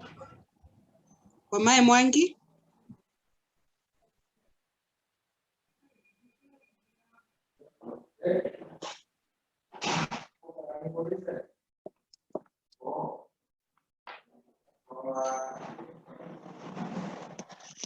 Is that Omai? Yes, hello everyone. Can you hear me? Yeah, we can hear you. Please Yes, go ahead. so I'm a director at Greco Limited. We are an irrigation systems company, and we also offer training services to smallholder farmers in regards to water conservation and irrigation. So I want to point out two areas that would encourage farmers to invest in irrigation, incentivize them. One of them is at, the first one is at the micro level. So from experience, we've seen that where farmers are given a push in terms of water conservation, by this I mean, for example, they have water reservoirs done for them and the farmers procure liners, or the other way around, the farmers do the reservoirs and liners are provided for them. Then a majority of these farmers, from our statistics, about 65% end up setting up modern irrigation systems. We have done this with several non-governmental organizations and also quasi-government institutions like the KWS, and it's quite an effective model that pushes farmers to adopt modern irrigation systems. The other one, still at a macro level, is national government interventions. For instance, we have the water towers, Cherangani, Mount Kenya, Aberdares. Now, this water comes to the rest of the country, the downhill places, the cities and towns, and many of these farmers are left out without any schemes for them to benefit from water that is coming from their own localities. So I'll give an example of the Aberdares where government has set up water schemes for these farmers so that as this water comes down to Nairobi, then these farmers are also beneficiaries. We've seen a significant uptake of irrigation systems by these farmers. So that would be another model to be looked at in all the water tower regions by the national government. So if I come to the micro level, working with export companies, in vegetable export companies, they're very good at providing incentives to procure seed, to procure fertilizer and other inputs, but that hasn't been extended to irrigation. At least I haven't come across it. I stand to be corrected. And I think at the micro level, this is one area where export companies would want to consider for their outgrow farmers, that the same incentives they provide for seed, fertilizer, agrochemicals is extended towards irrigation systems for their outgrow farmers. Thank you. Thank you, Amai, for that input. Any other hand that is raised up? Ebenezer? Josephat Mukendia. Yeah, thank you very much. My name is Josephat Mukendia. I'm an independent consultant. Currently, I'm consulting for Tetra Tech ERD. And I want to give a personal experience in the field just to bring out some of the issues that are affecting our smallholder farmers and possibly what could help them move forward. So last year I spent about 3 months in the field because I wanted to find out what exactly happens with the smallholder farmers. And I identified a small community of about 20 households that rely on a small spring that they use for their daily use of water together with irrigation. Now, what I did is, first of all, I wanted to identify how much water are these people getting from the source. So we did this basic measurement, and their spring yields about 8 cubic meters per hour, which is about 8,000 liters. But this water was not enough for them to meet other household demands like drinking, washing, livestock, and they use it for irrigation. So for them to be able to save some water for irrigation, we needed to find out how can they improve the efficiency of the irrigation systems. And this was on a personal initiative just to find out. So what we did is I had several conversations with different of them why they are not adopting the micro irrigation, for example, drip irrigation. And one of the reasons they gave is that drip irrigation is very expensive. So, and we started a conversation around how it can be made cheaper and all those kind of things. And many of them think it's actually very expensive. So we started an elimination method. What do they exactly need to make drip irrigation operational for them? So we eliminated a lot of things, including tanks, a lot of pipings, a lot of drip lines, until we settled on a kit that would cost a smallholder farmer 20,000, and they will be able to irrigate a whole acre of land. And we actually bought for 5 farmers practically. And I was there when they started doing it. And I can tell you for sure, I think financing is not the issue. The problem is some lack of information somewhere. Because when a farmer goes to somebody who sells irrigation products and they say they want a kit for an acre, they're given a quote of 120,000, 140,000.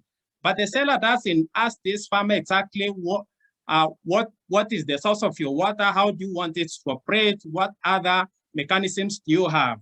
Now, because these people, they have some time, and most likely you find there are 2 or more in a household, there is no need of giving them a whole kit that will cover a whole acre. So one roll of a drip line, which is 1,000 meters, is enough, because when they irrigate one portion, it can be moved to another one. So we did that way for 5 farmers, and I can tell you out of a personal experience, every one of them was able to irrigate 4 times the piece of land that they were irrigating before with the overhead sprinklers.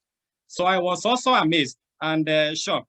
Well, that was not my main line of pursuit, because I'm in consultancy, but I discovered something, and I'm trying to help someone somewhere to take it forward. And I believe if this information is taken to a lot of farmers, they are going to adopt a better and more efficient technology. It's even going to reduce the kind of conflict we find in the amongst the rule of folks, because they fight because of water, which is scarce. But there is a lot of information that if somebody took time to dig deeper, you'll find, and you'll be surprised. Because ordinarily, even me, some time back, I thought that I needed 140,000 for a kit for 1 acre. But it also surprised me that I only needed 20,000 to have a whole acre irrigated so efficiently, without struggle, without stress. And I think this information is very useful.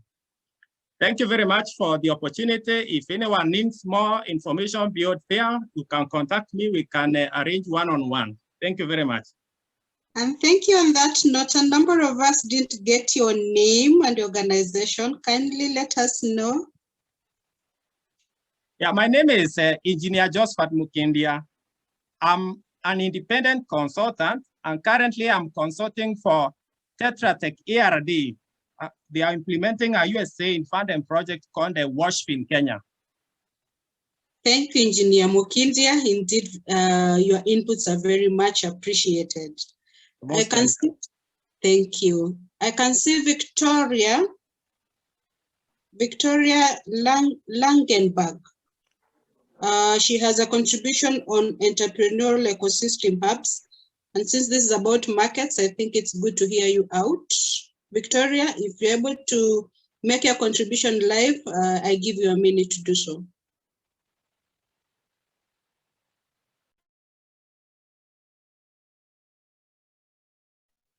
Hello, good afternoon. Good afternoon. Oh yeah, I'm Victor. I'm a man, but that's okay. Sorry for that. Oh, no problem at all. Now I'm just pointing this out because, you know, I've been a long time in Africa, for almost 30 years, from west to east, south, north, and trying to get the right interventions in on water and agriculture. And, you know, basically everything is on the shelf, cheap and expensive, but it's not being adopted successfully to a rate as we would like to see together. It really boils down, in my experience, in showing together, working with the equipment, you know, destroying it, making it, fixing it, what is suitable for a certain group of small-scale farmers or group of farmers, showing it, creating billboards, tested. There's a lot of things being promised by the technical push and pull, but in reality, Africa is of course very challenging, depending on the specific regionalities.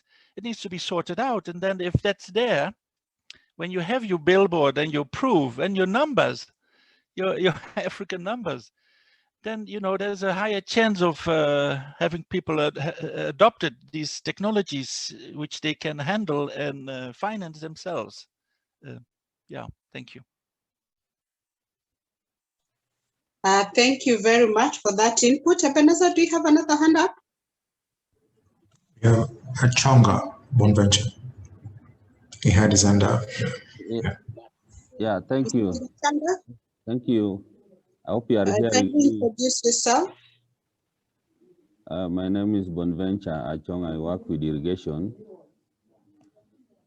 I just wanted to make a small contribution, especially as it relates to cost of irrigation. And I wanted to suggest that using aggregating farmers into small group schemes would be a very good intervention in reducing per capita costs in terms of adopting some of these irrigation technologies, acquiring equipment, and even developing some small water harvesting and storage structures. So I'm just propose that us who are undertaking irrigation, we need to consider the issue of also aggregating farmers in small group schemes to reduce the per capita costs. Thank you so much, Mr. Bonaventure, for that contribution about aggregating farmers so that we can reduce the cost of irrigation. Ebenezer, any other hand up? So that if there isn't, we have two. We have James Wahome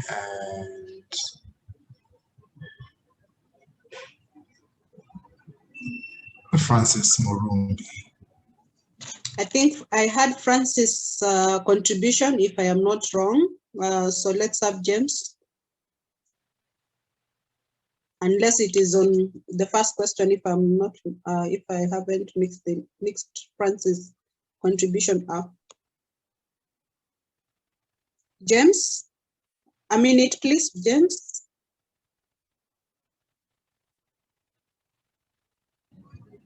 James, please unmute yourself. Is that okay? Yes, we can hear you, James. Go ahead in 2 minutes. Yes, my name is James Wahome. I'm an agribusiness consultant looking at issues of value chain, but I'd like to contribute towards the issue of opportunities for smallholder farmers.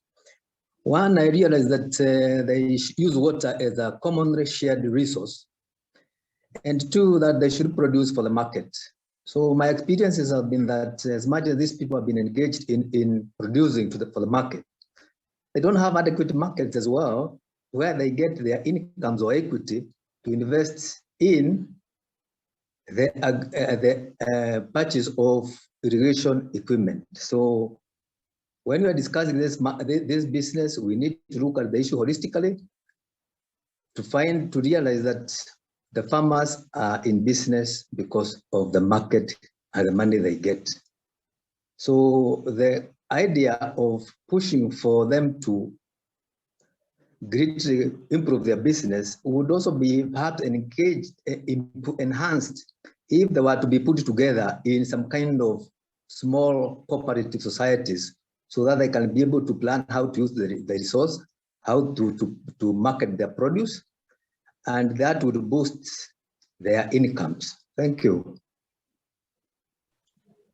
Thank you so much, James, for that input about the issue of the market.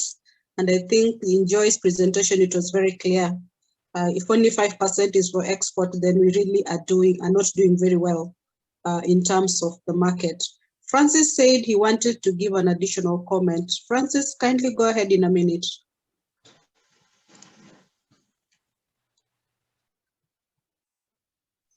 Okay, thank you.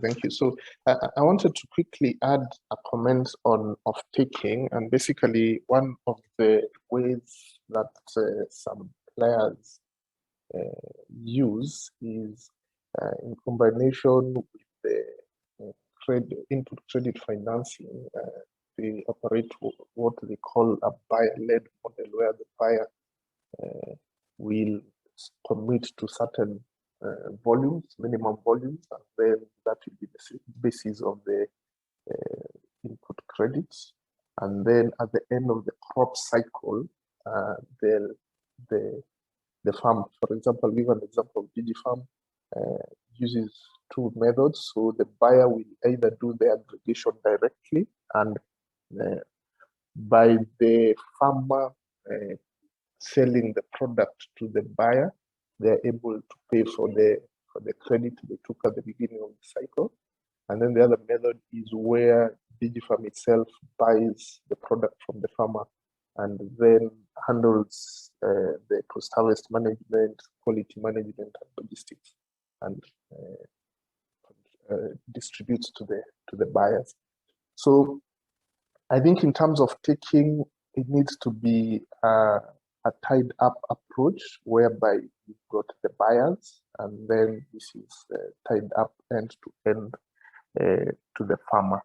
There is also, DigiFarm is also working on what we're calling a marketplace app or a platform, which will be able to link farmers and buyers. So once you're on that platform, then you can be able to see what is available on the platform and be able to do the off-taking. So thank you. That's my contribution. Okay, thank you, Francis, for that. And at this point in time, we will close up that session on the market. And I want to invite Gabriela to summarize for us the two sessions that you have made input into before handling our last live session. Gabriela, please. Thank you very much, Faith. And it's very hard to summarize such lively and interesting discussion. But let me start from a joke as you were introducing Victor, having understood that it's Victoria.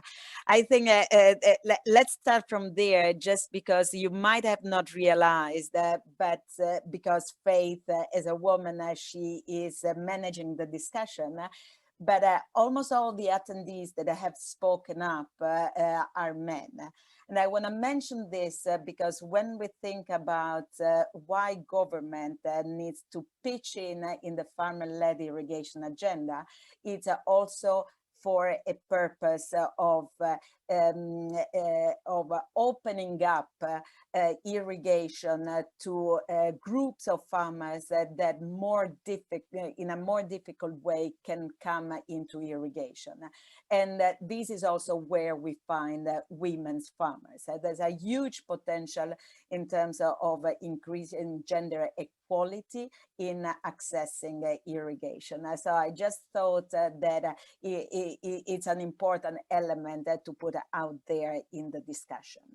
So among the points that I noted down is first of all that in all your interventions as private sector actors, what I have noted down is a keen interest to work with smallholder farmers in irrigation.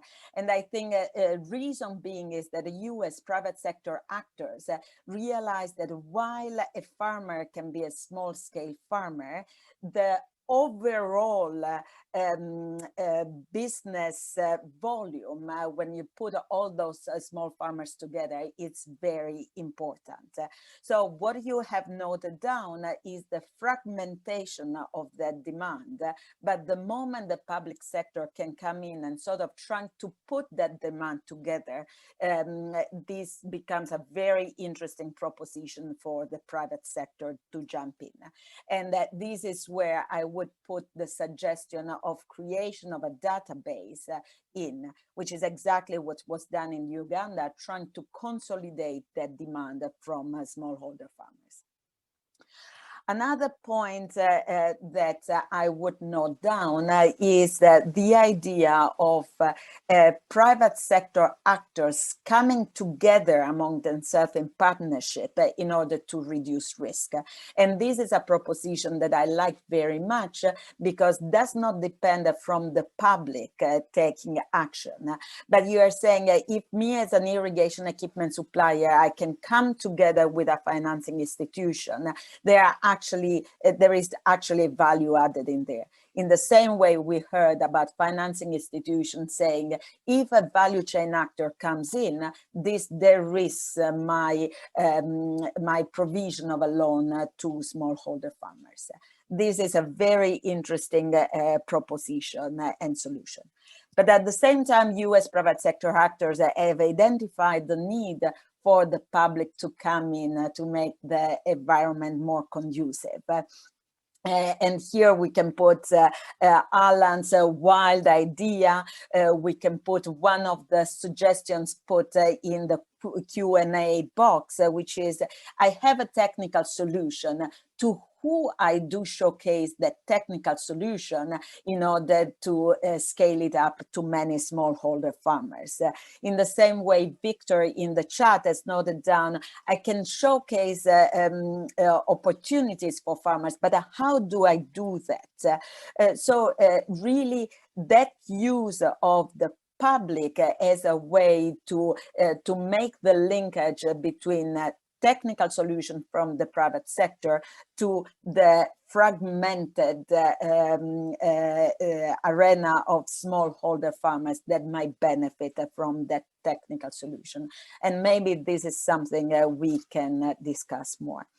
Another point that I noted down, especially when we're talking about finance, is about financing sector financing providers and smallholder farmers not necessarily talking the same language. And I like very much the comment in which one of you said, in the forms of the financing institution, sometimes they are not able even to fill it in for when a smallholder farmers request a loan. And I think tenure aspect is a very good example because we sort of give for granted that farmers need to show ownership or anyway a formal title on that land, while there are many more opportunities in terms of mobile equipment that do not require that tenure security that more traditional irrigation development might request. So let me stop here for now and let's keep the discussion going. Thank you very much, Faith. Thank you, Gabriela, for that summary. And indeed, I also noticed, oh God, we do not have a woman's voice. I want to believe one lady will ensure they've spoken loud just before we end this discussion. There is a poll, our last poll. Ebenezer, kindly put it up.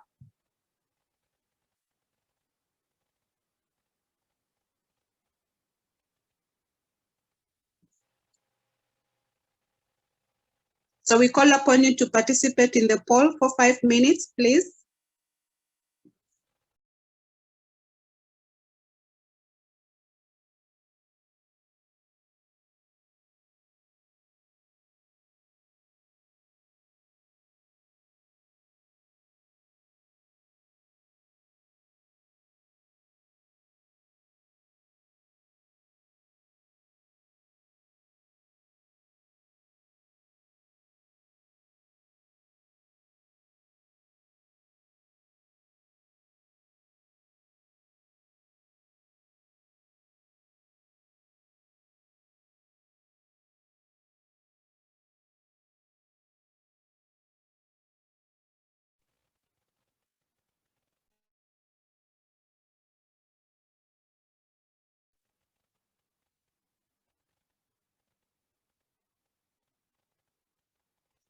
So Alan says we add human-powered pumps.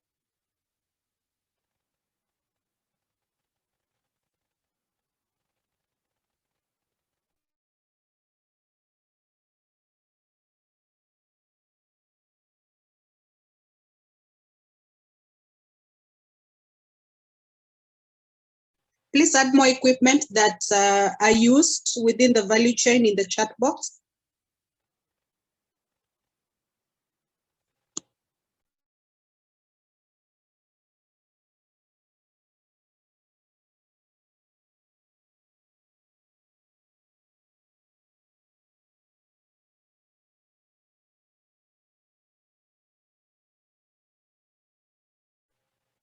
Benaza, how are we doing with the poll?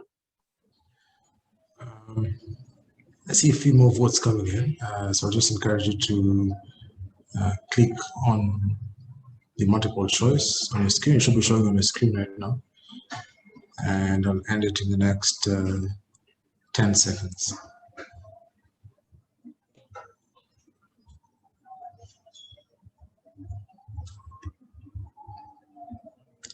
Good, so we end the poll.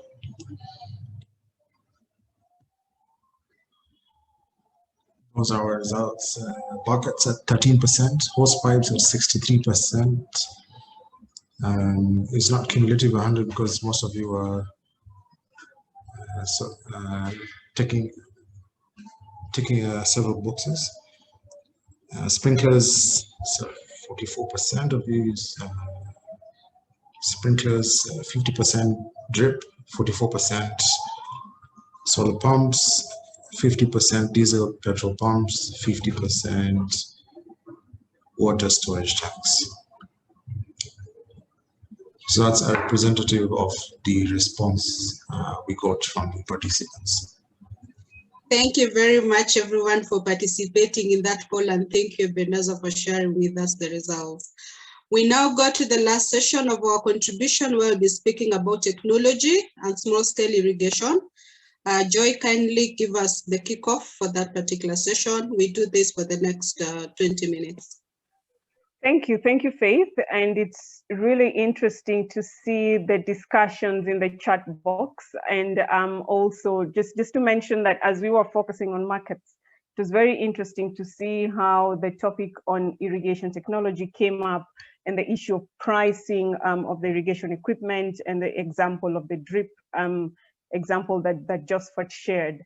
And I think what is on the screen has already been captured a lot in the conversations, in the chat boxes. I think topmost, and what most of the people have talked about, is really lack of knowledge, both on the benefits of the irrigation equipment, on the awareness of the irrigation equipment that is available in the market, but also on the operation and maintenance and use of this equipment. So we find that as one of the key constraints that a lot of the smallholder farmers are facing. And I think also because typically most of our farmers have traditionally relied on rainfall, despite the recent climatic shocks that we are experiencing. And we also find that a lot of those who are currently irrigating during the dry seasons are basically using a lot of the simple surface methods, which can also be quite labor intensive. And from the first poll, I think we realized that there are some of the rural or remote locations that have very limited availability of the technologies that we are capturing in this discussion. And that is also another constraint that I would like to capture in the diagnostics as we continue going forward. And just to also emphasize that the examples that have been provided regarding the group schemes, we realize that a lot of these are largely funded by either development partners working with NGOs, or the groups coming together and making the savings. And so would like to see how do we also bring in a bit of the private finance going forward when it comes to the group schemes. And so there's a lot of opportunity, because a lot is not yet tapped. Of the smallholder farmers in the country, about 70% of them have not optimized their irrigation technology. They are still either relying on rainfall or using old and traditional rudimentary methods. We also have the opportunity because of the scarcity challenge as a country. And I think that is something that was captured in Gabriela's presentation, where Kenya is really a water scarce country. And going forward, we're seeing this scarcity challenge becoming worse and worse. And so where is the opportunity for the irrigation equipment suppliers to support expansion of small-scale irrigation equipment, small-scale irrigation development? So one is making irrigation equipment more easily accessible and affordable. And I'd really like to hear from you participants on your perspectives to Josphat's comment or a remark that was made before regarding how expensive irrigation equipment is. And I think one other participant talked about the taxation that is put upon the irrigation equipment, making it more expensive as compared to the other countries in the region. The other part is the training and awareness on the availability and the need for the use of the irrigation equipment. What are some of the modalities that you're using to reach out to the farmers to make your solutions more, to make the farmers more aware of the solutions that you have? How can we better train our farmers on the benefits of irrigation, on the different technologies that are available, and what is most appropriate for them to use for their different contexts? And after that, how do we support them behind after we've sold the equipment? And this is really where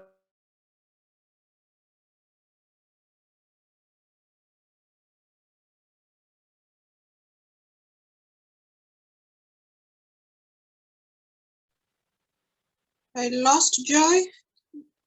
Is it on my end alone? I know we lost her. You can continue. Okay, we seem to have lost Joy. She's back. Okay, Joy, are you back? Yes, I don't know what happened there, but I had reached the end of presenting the context, so I think we can move to the next slide and just look at some of the discussion questions. And the first question is looking at what are some of the innovative ideas that would allow us to better service our farmers in the remote areas. A lot of you have already given us your geographical focus, but what are some of the ideas that you're using to reach out to the farmers in the far-off areas? Gabriela shared an example whereby some of the government officers are the ones traveling to go and reach out to the farmers, and then they use an application to provide this information back to the private sector players. But what are some of the innovative ideas that you have out there that could help us reach the remote areas? Let me pause there and just hear from you. Feel free to put up your hand and so that we can unmute you so that you can provide us with your perspectives. I see a very nice discussion about human-powered pumps and energy-powered pumps. And I know in remote areas in Kenya, the question of electricity connection can be an issue. On the other hand, the electricity question always increases operational cost in Kenya. If anything, it's always like the elephant in the room. So what are your thoughts in terms of just going around the energy question as far as irrigation equipment are concerned? Tom, I can see you have quite some thoughts. Could you share even as we wait for the hands to be raised?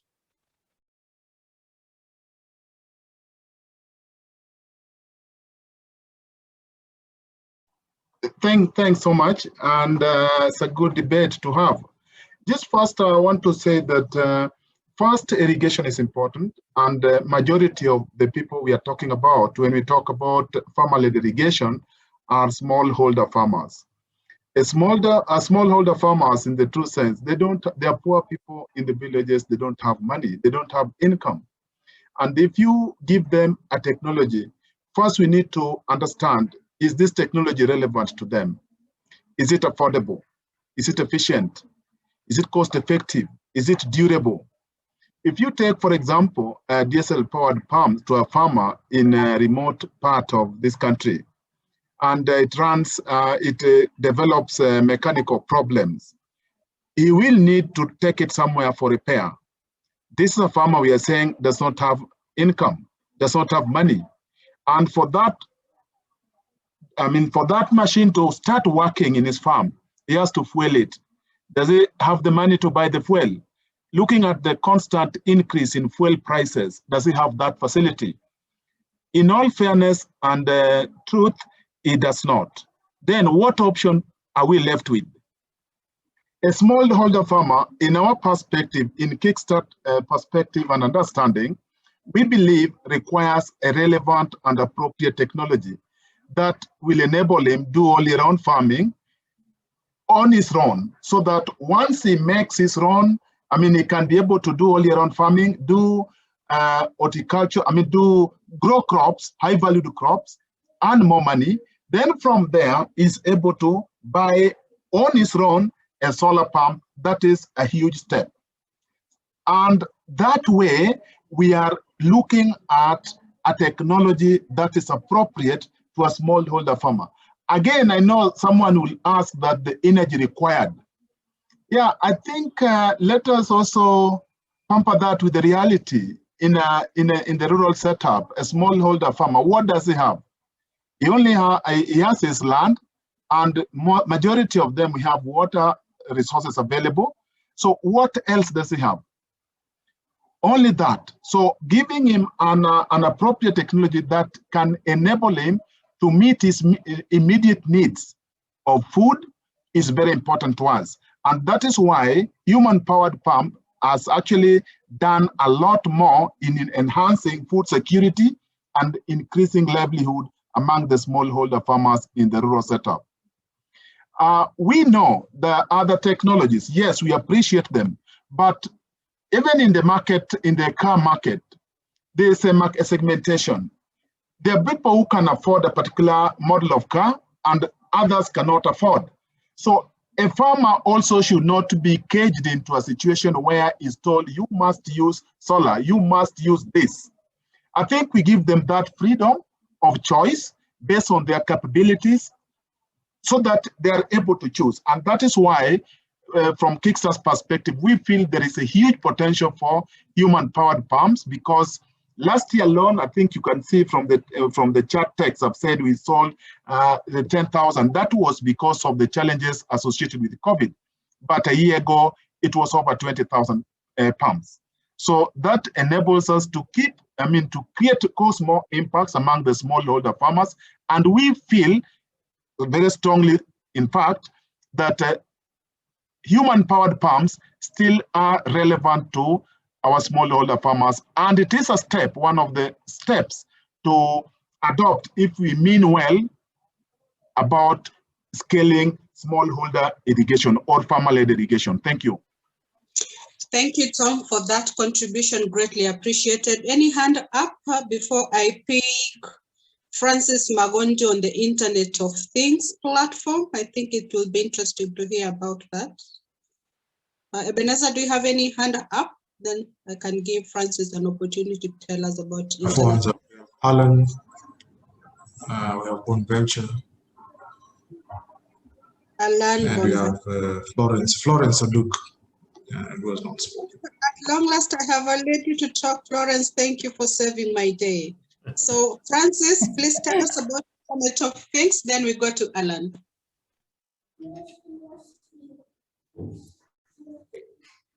Hello? Yes, we can hear you. I can be heard. Okay, thank you, Faith. Of course, I had to step in when I heard that no women on this forum had said anything. It became a responsibility of mine. So, but anyway, so I just wanted to add on to what the previous speaker has just said, because it has brought to my mind a lot of other issues that we might not have considered, or that may have been considered but not necessarily discussed during this session. So in coming up with these technologies and in trying to uplift local communities, various, for me, legal issues have come to mind. In terms of, for instance, I know we could possibly start with the question of gender, because that is what we were on at the moment.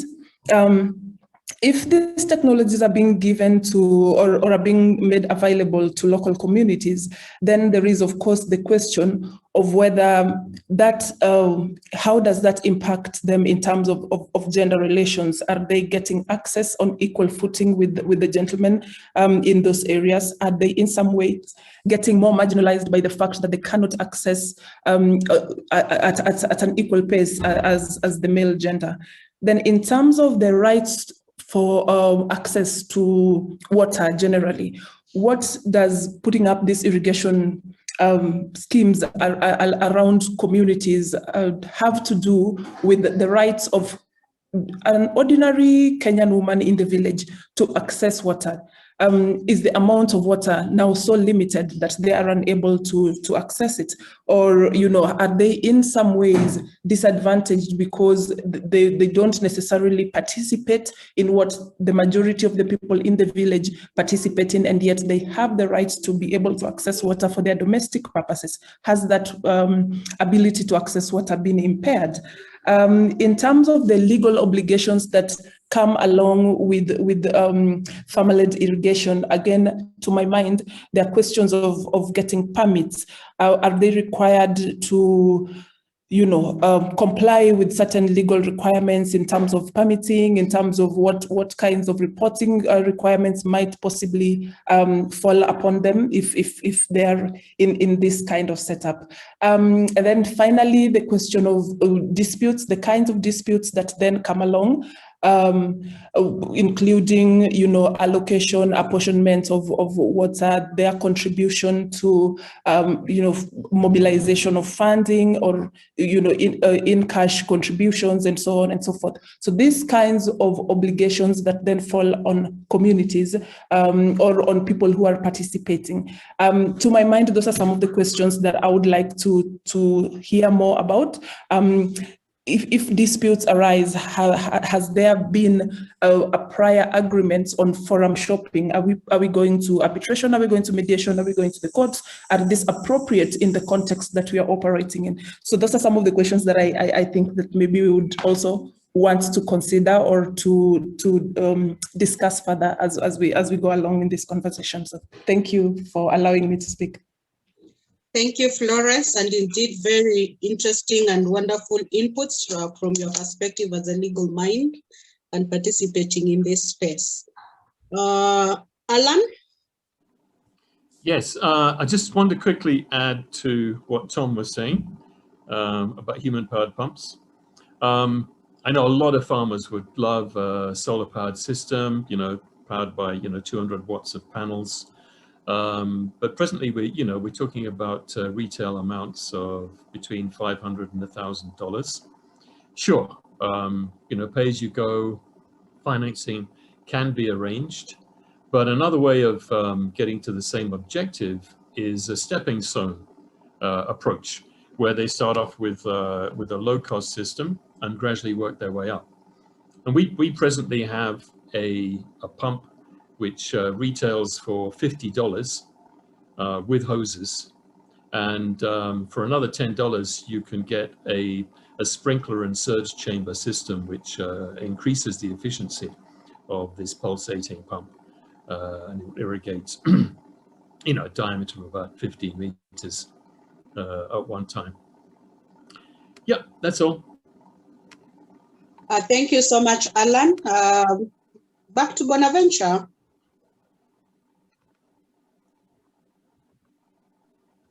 Bonaventure, are you there? I'm there. Please go ahead and give us your contribution in technology. You had raised your hand. Well, no, actually, I didn't have something specific. I was just first listening. Okay, so thank you very much. Francis, would you like to share with us about Internet of Things?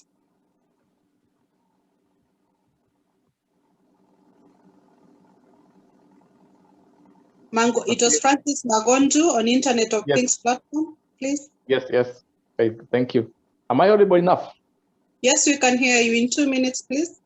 Okay, thank you. This is Francis Magondo. So on Internet of Things, my specific comment was around cost-benefit analysis to a smallholder farmer. Yes, it's a viable option in Kenya in particular, but most farmers might not be in a position to afford that. So what we do is train them on more traditional means of checking, methods of checking for moisture content in the soil. But more particularly, my urge would be around design of systems which are need-based to the farmer, but also cost-friendly, because our main learning has been that we can all design sophisticated solutions around technology, but then if we don't train the farmer enough on issues around operations and maintenance, if the farmer doesn't know where to obtain spare parts of these things that we want to supply to the market, then it might not be sustainable. And therefore, we stopped using the soil moisture content probes. But what we do is we partner with meteorological departments from around the country, whereby we have the climate smart battery that is able to send messages to farmers on the weather conditions, predictability for 1 week, 2 weeks, or up to a month. From me, that is it. Over to you, Faith. Thank you. Thank you for letting us know about your collaboration with the meteorological department on matters of data, so that they can be able to make climate smart decisions. And now that you mentioned about stopping to use moisture sensors, I see Stephen Wambua was for soil moisture sensors. What is your perspective, Stephen? I can't imagine. Sisi ndio imesha. We had you, Stephen. Or is it Francis? Stephen, do you want to share your input on the soil moisture sensors? Okay, if there isn't, at this point in time, there are several questions. It was Stephen Wambua, or he says he can't unmute. Ebenezer, would you love to help him unmute?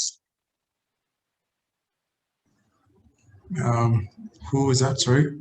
Stephen Wambua.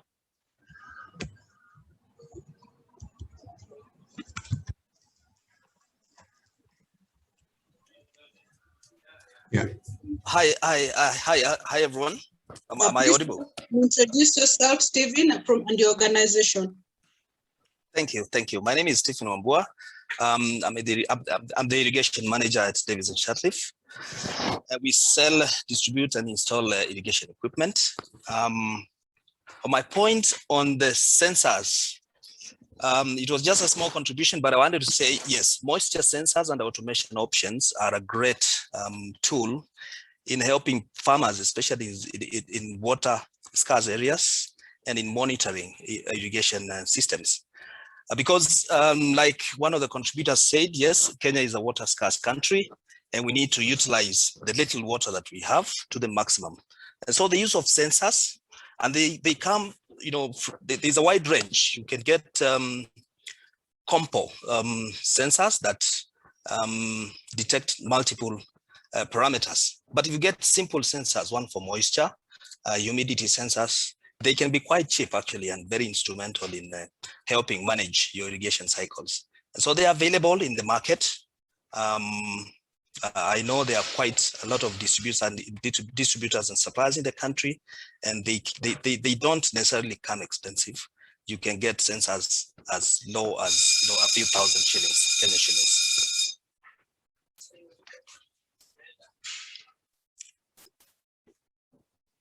Okay, thank you so much. I appreciate it for that particular input. Thank you so much. I have a follow-up question to Stephen based on a comment in the chat box regarding outreach to farmers. Oh. And if you could just give a bit more perspective on that, and also any other participants, particularly on how do you reach farmers, especially in the remote areas, when you're doing training, when you want to show your equipment, what are some of the ideas or ways that you use to reach the farmers in the remote areas? So we can start with Stephen and then the others. Thanks. Thanks, Joy. One of the very effective ways is to work with organizations. We know farmer groups are organized very easily through governments or government institutions. And so you can use the local office to mobilize the farmers if you want to conduct a training of farmers. You can also use NGOs, non-government organizations that have a wide reach to farmers to organize such groups for you, because we know private players especially have no direct link to groups of farmers. Well, some may have, but the most effective in this field are institutions and government organizations, government offices, like In the local setting, we have the chief's office, which interacts on a day-to-day basis with local small-scale farmers, and that can work out quite effectively. Well, there are quite a lot of methods and systems where we can organize groups, but yeah, I feel, and I'm sure working with the other groups and other organizations can be more effective other than going about it alone. If that is clear, Joy? Yes, thank you very much. I think there was just one other hand up of someone who's not spoken at all, and that was Primal Bhatt. I don't know if he's still with us. And then we can back to Faith, so we can move towards closing.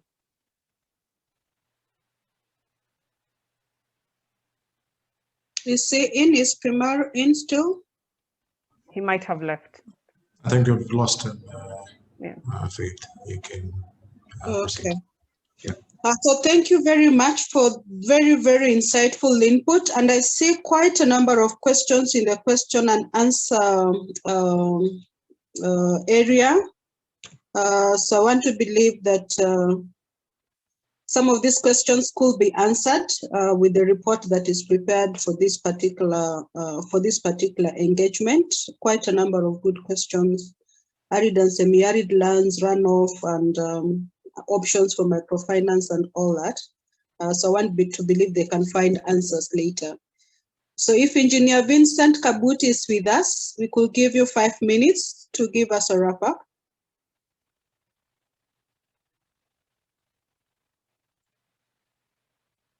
Is Engineer with us so that I introduce him? Yeah, yes, I'm here. Great.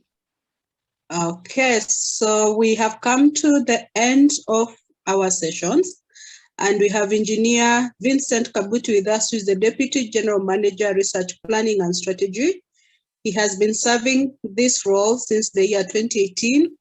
He has 12 years experience in strategy formulation, strategic planning and budgeting, and is well versed with the environmental sustainability policy and implementation of irrigation projects, from project identification, feasibility studies, designing to implementation, operation, maintenance, and management. He holds a master's in water science and engineering, hydraulic engineering, land and water development with distinction from UNESCO. He also has a BSc in civil engineering from Jomo Kenyatta University of Technology. Engineer, kindly welcome and summarize for us. Thank you very much, Faith, for this chance. Indeed, it has been a very, very good discussion, and from our partners in the private sector. Where I sit in government, I think this is one of the areas, and indeed I'll take it up with the irrigation sector. We see how we can continue having many of these sessions so as to make sure that we have the private sector that would contribute to the growth of the irrigation sector, giving in their ideas, giving in their views, so that the government is able eventually to put up a proper enabling environment that we will see us increasing the area of irrigation. And indeed, as the government is very clear that irrigation contributes directly to achieving our food security. And indeed, there is a lot of, as we had in the first slides, that agriculture, and which can be very well intensified via irrigation, contributes a lot to the growth of our economy. So we had three main areas. We were looking at finance, we were looking at offtake markets, and we are looking at irrigation technology, and very good ideas coming from all over. I may not capture everything, but because we have this recorded and we have the issues that were being typed in the chat, we will eventually do a better compilation of reports. But the few things that we picked at the finance, some of the key areas is we have to look at a well-structured approach, looking at value chains. This will increase appetite of financing institutions to reach out to many farmers. And there is need for product targeting for smallholder farmers. This indeed will create partnerships and synergies where farmers have, especially with the contractual farming.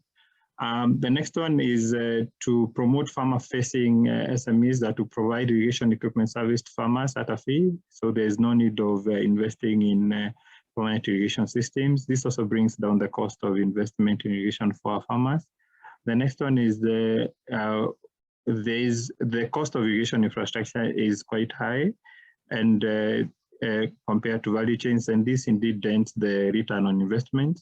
So most smallholder farmers are into staples, margins are low, so they will be encouraged to grow high return value chains. And here, I think, which is a task for me and the irrigation secretary to see whether government can also provide tax exemptions on irrigation equipment.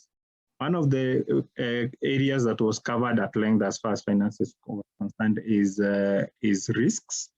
And the key points that came up under risks is that farmers are not able to properly understand and address risks as seen by the financial institutions. And then there was also an element of lack of collateral because most of the land is leased. And here we were informed that formalizing leases may sort out that problem. There's also inconsistency in historical records on land use. And with that, then we are not able to really monitor performance of these farmers, and therefore you cannot be able to tell whether indeed this is a risky venture for a financial institution.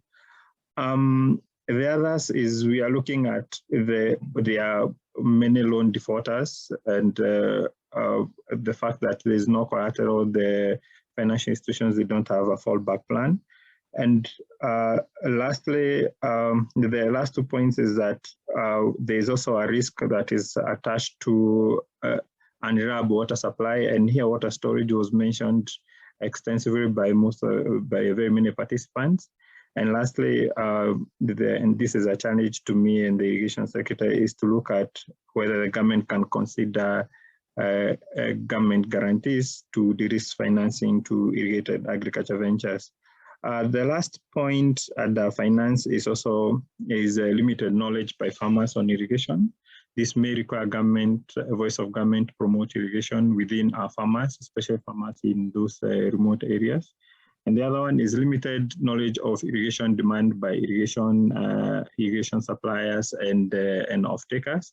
And here we need a platform such as a national database of farmers information on the demand for irrigation, and indeed the volume of produce would come in hand, and indeed to bring an element of economies of scale on supply of irrigation equipment and supply of produce, then lowering the cost of irrigation supply and enhancing the value earned from the sales. So the next part was on the opportunities in offtakes, and here very interesting suggestions. We have an offtake hybrid where make a deal with farmers to by putting irrigation system for profitable crops and give farmer basic income during the period, but capacity farmers to do this on their own in subsequent seasons. So at the end of the day, there is ownership and the system becomes sustainable. And then we have a partial contribution to irrigation system set up at micro level, where you're looking at water harvesting technologies while farmers provide liners. And this can also be provided combined with agro inputs for contracted farmers. The next one was leasing of irrigation equipment services to farmers and linking to offtake agreements. This was a very good example given on Johar in India. I think it's a World Bank funded project. And then we also look at opportunities of where we work with vegetable export companies that provide incentives and support beyond seeds and fertilizer, so as to include in their package provision of irrigation equipment. And indeed, this will be good for them because this will guarantee better quality of produce and indeed enhance their volumes. The other one was to encourage farmers to form cooperatives they aggregate so that they are able to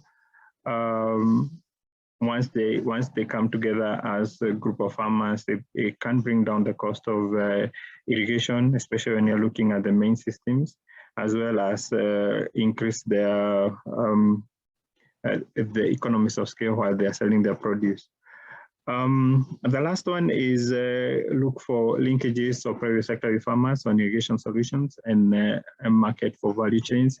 And I think that also goes hand in hand with what we had earlier on limited knowledge of demand for irrigation farmers. So we are looking at a national database for farmers with that will provide information on their farming and demand for irrigation.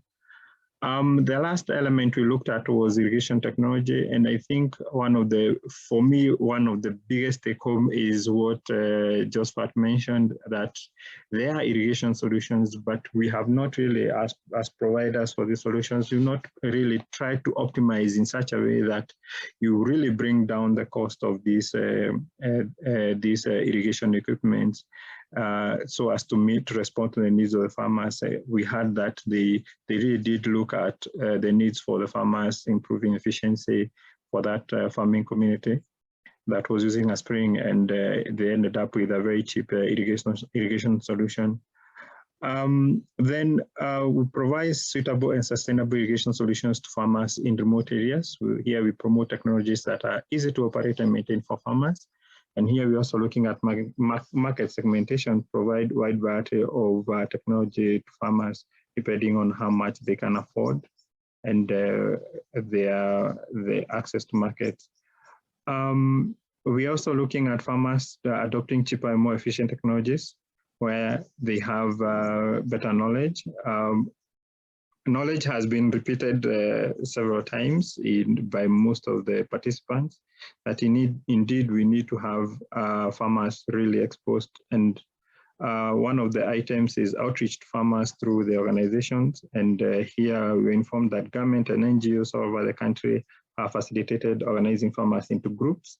And also in other areas, the national government administration officers, chiefs, the assistant chiefs, the county commissioners, and the others are able to allow organizations to reach more and more farmers and understand their needs.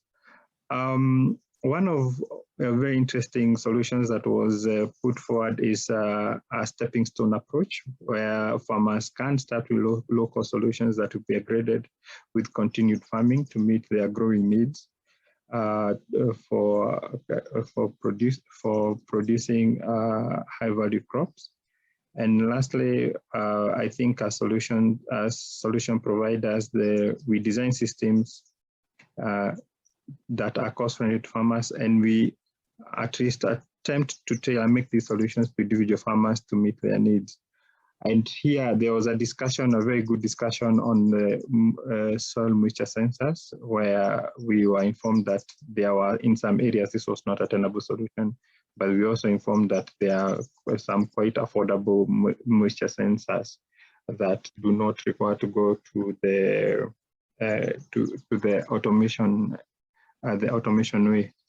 As I conclude, there were three issues that were also mentioned that I found very useful, and I think as an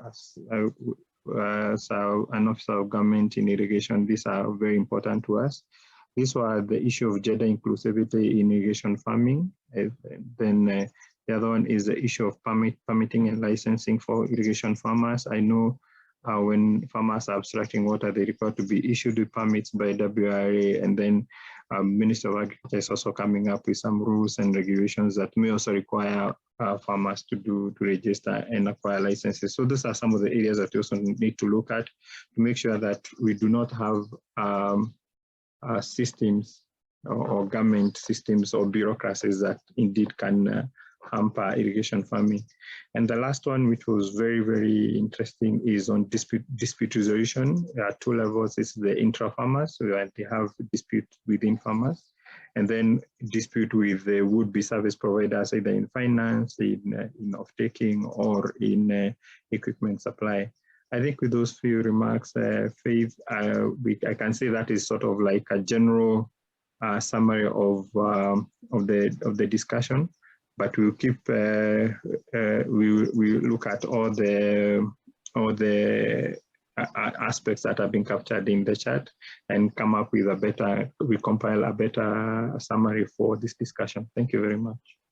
Thank you so much, Engineer. Really summarizing the many things you have said. You have done well, appreciated, and even capturing some of the things that came up, emerging issues within the discussion. So greatly appreciated. Thank you very much, everyone, for your participation and contribution. I know we have taken 5 minutes of your time. Kindly give us 3 minutes so that we are able to wrap up this particular session. And I'd like to invite Ebenezer Amadi, the Sustainable Inclusive Business Manager at KEPSA under the Sustainable Inclusive Business Project, who is going to read for us his closing remarks on behalf of Dr. Bimal Kantaria, who is the chair of ASNET. ASNET is Agriculture Sector Network, a sector that really takes care of agriculture needs within the private sector, and is also the managing director of Elgon Kenya Limited, and he's doing a lot of work within the regional space as far as agriculture is concerned. He had to leave us, but left his closing remarks with Ebenezer. So Ebenezer, kindly take us off. Thanks, Faith, and thanks to all participants for joining this session. Dr. Bimal, as Faith mentioned, had to leave us due to a conflicting meeting. In his remarks, he would like to wish or extend his utmost gratitude to 2030 Water Resource Group, the World Bank, and KEPSA for ably convening this meeting, cutting against the backdrop of decreasing water resources and climate change. The webinar is indeed timely and much needed for the agriculture sector, which has been traditionally reliant on rain-fed agriculture. It is my hope that the findings from the Pharma-Led irrigation diagnostic and discussions from this webinar will consequently trigger the much lauded paradigm shift from rain-fed to irrigated agriculture. There has been rightfully mentioned during the presentation, the government has an ambitious plan of developing 56,000 hectares per year of newly irrigated land over the next decade from 6,000 hectares per year achieved over the past decade. At the center of this flagship project, it is the need for private sector engagement in developing small-scale irrigation schemes to augment the existing government capacities. This reinforces the need for a strong interface between the government and the private sector to actualize the rollout of Pharma-Led irrigation development. It is with this in mind that the Agriculture Sector Network, ASNET, was established under the aegis of KEPSA, UN SDGs platform, and Elgon Kenya. ASNET, as an umbrella body of agriculture sector, private sector players, seeks to coordinate the fragmented private sector players and provide structured engagement with government to address topical issues affecting the agriculture private sector players. As captured in our ASNET strategic plan, adoption of climate-smart irrigation technology has been identified as one of the core pillars for agriculture sector transformation and growth.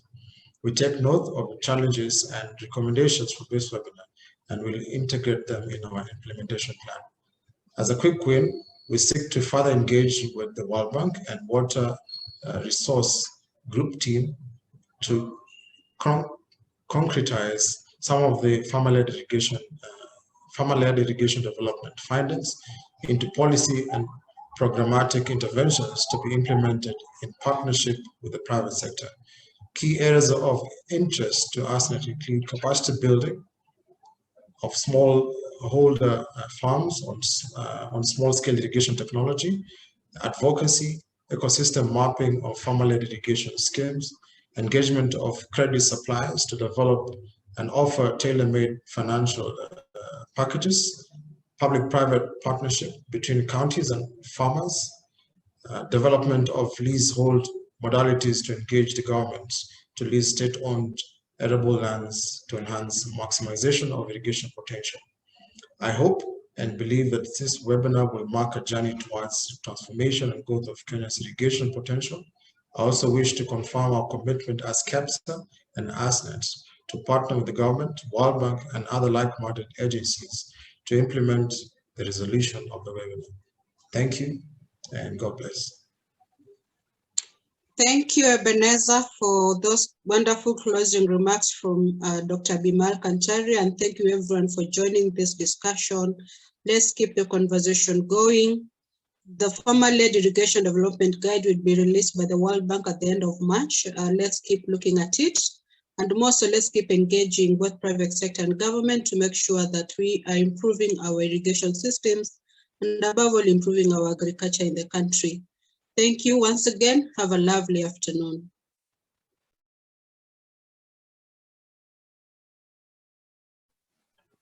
Thank you, Faith. Thank you all. Thank you very much. Bye-bye. Stay safe. Thank you very much. That was a very good discussion. Thank you for your participation.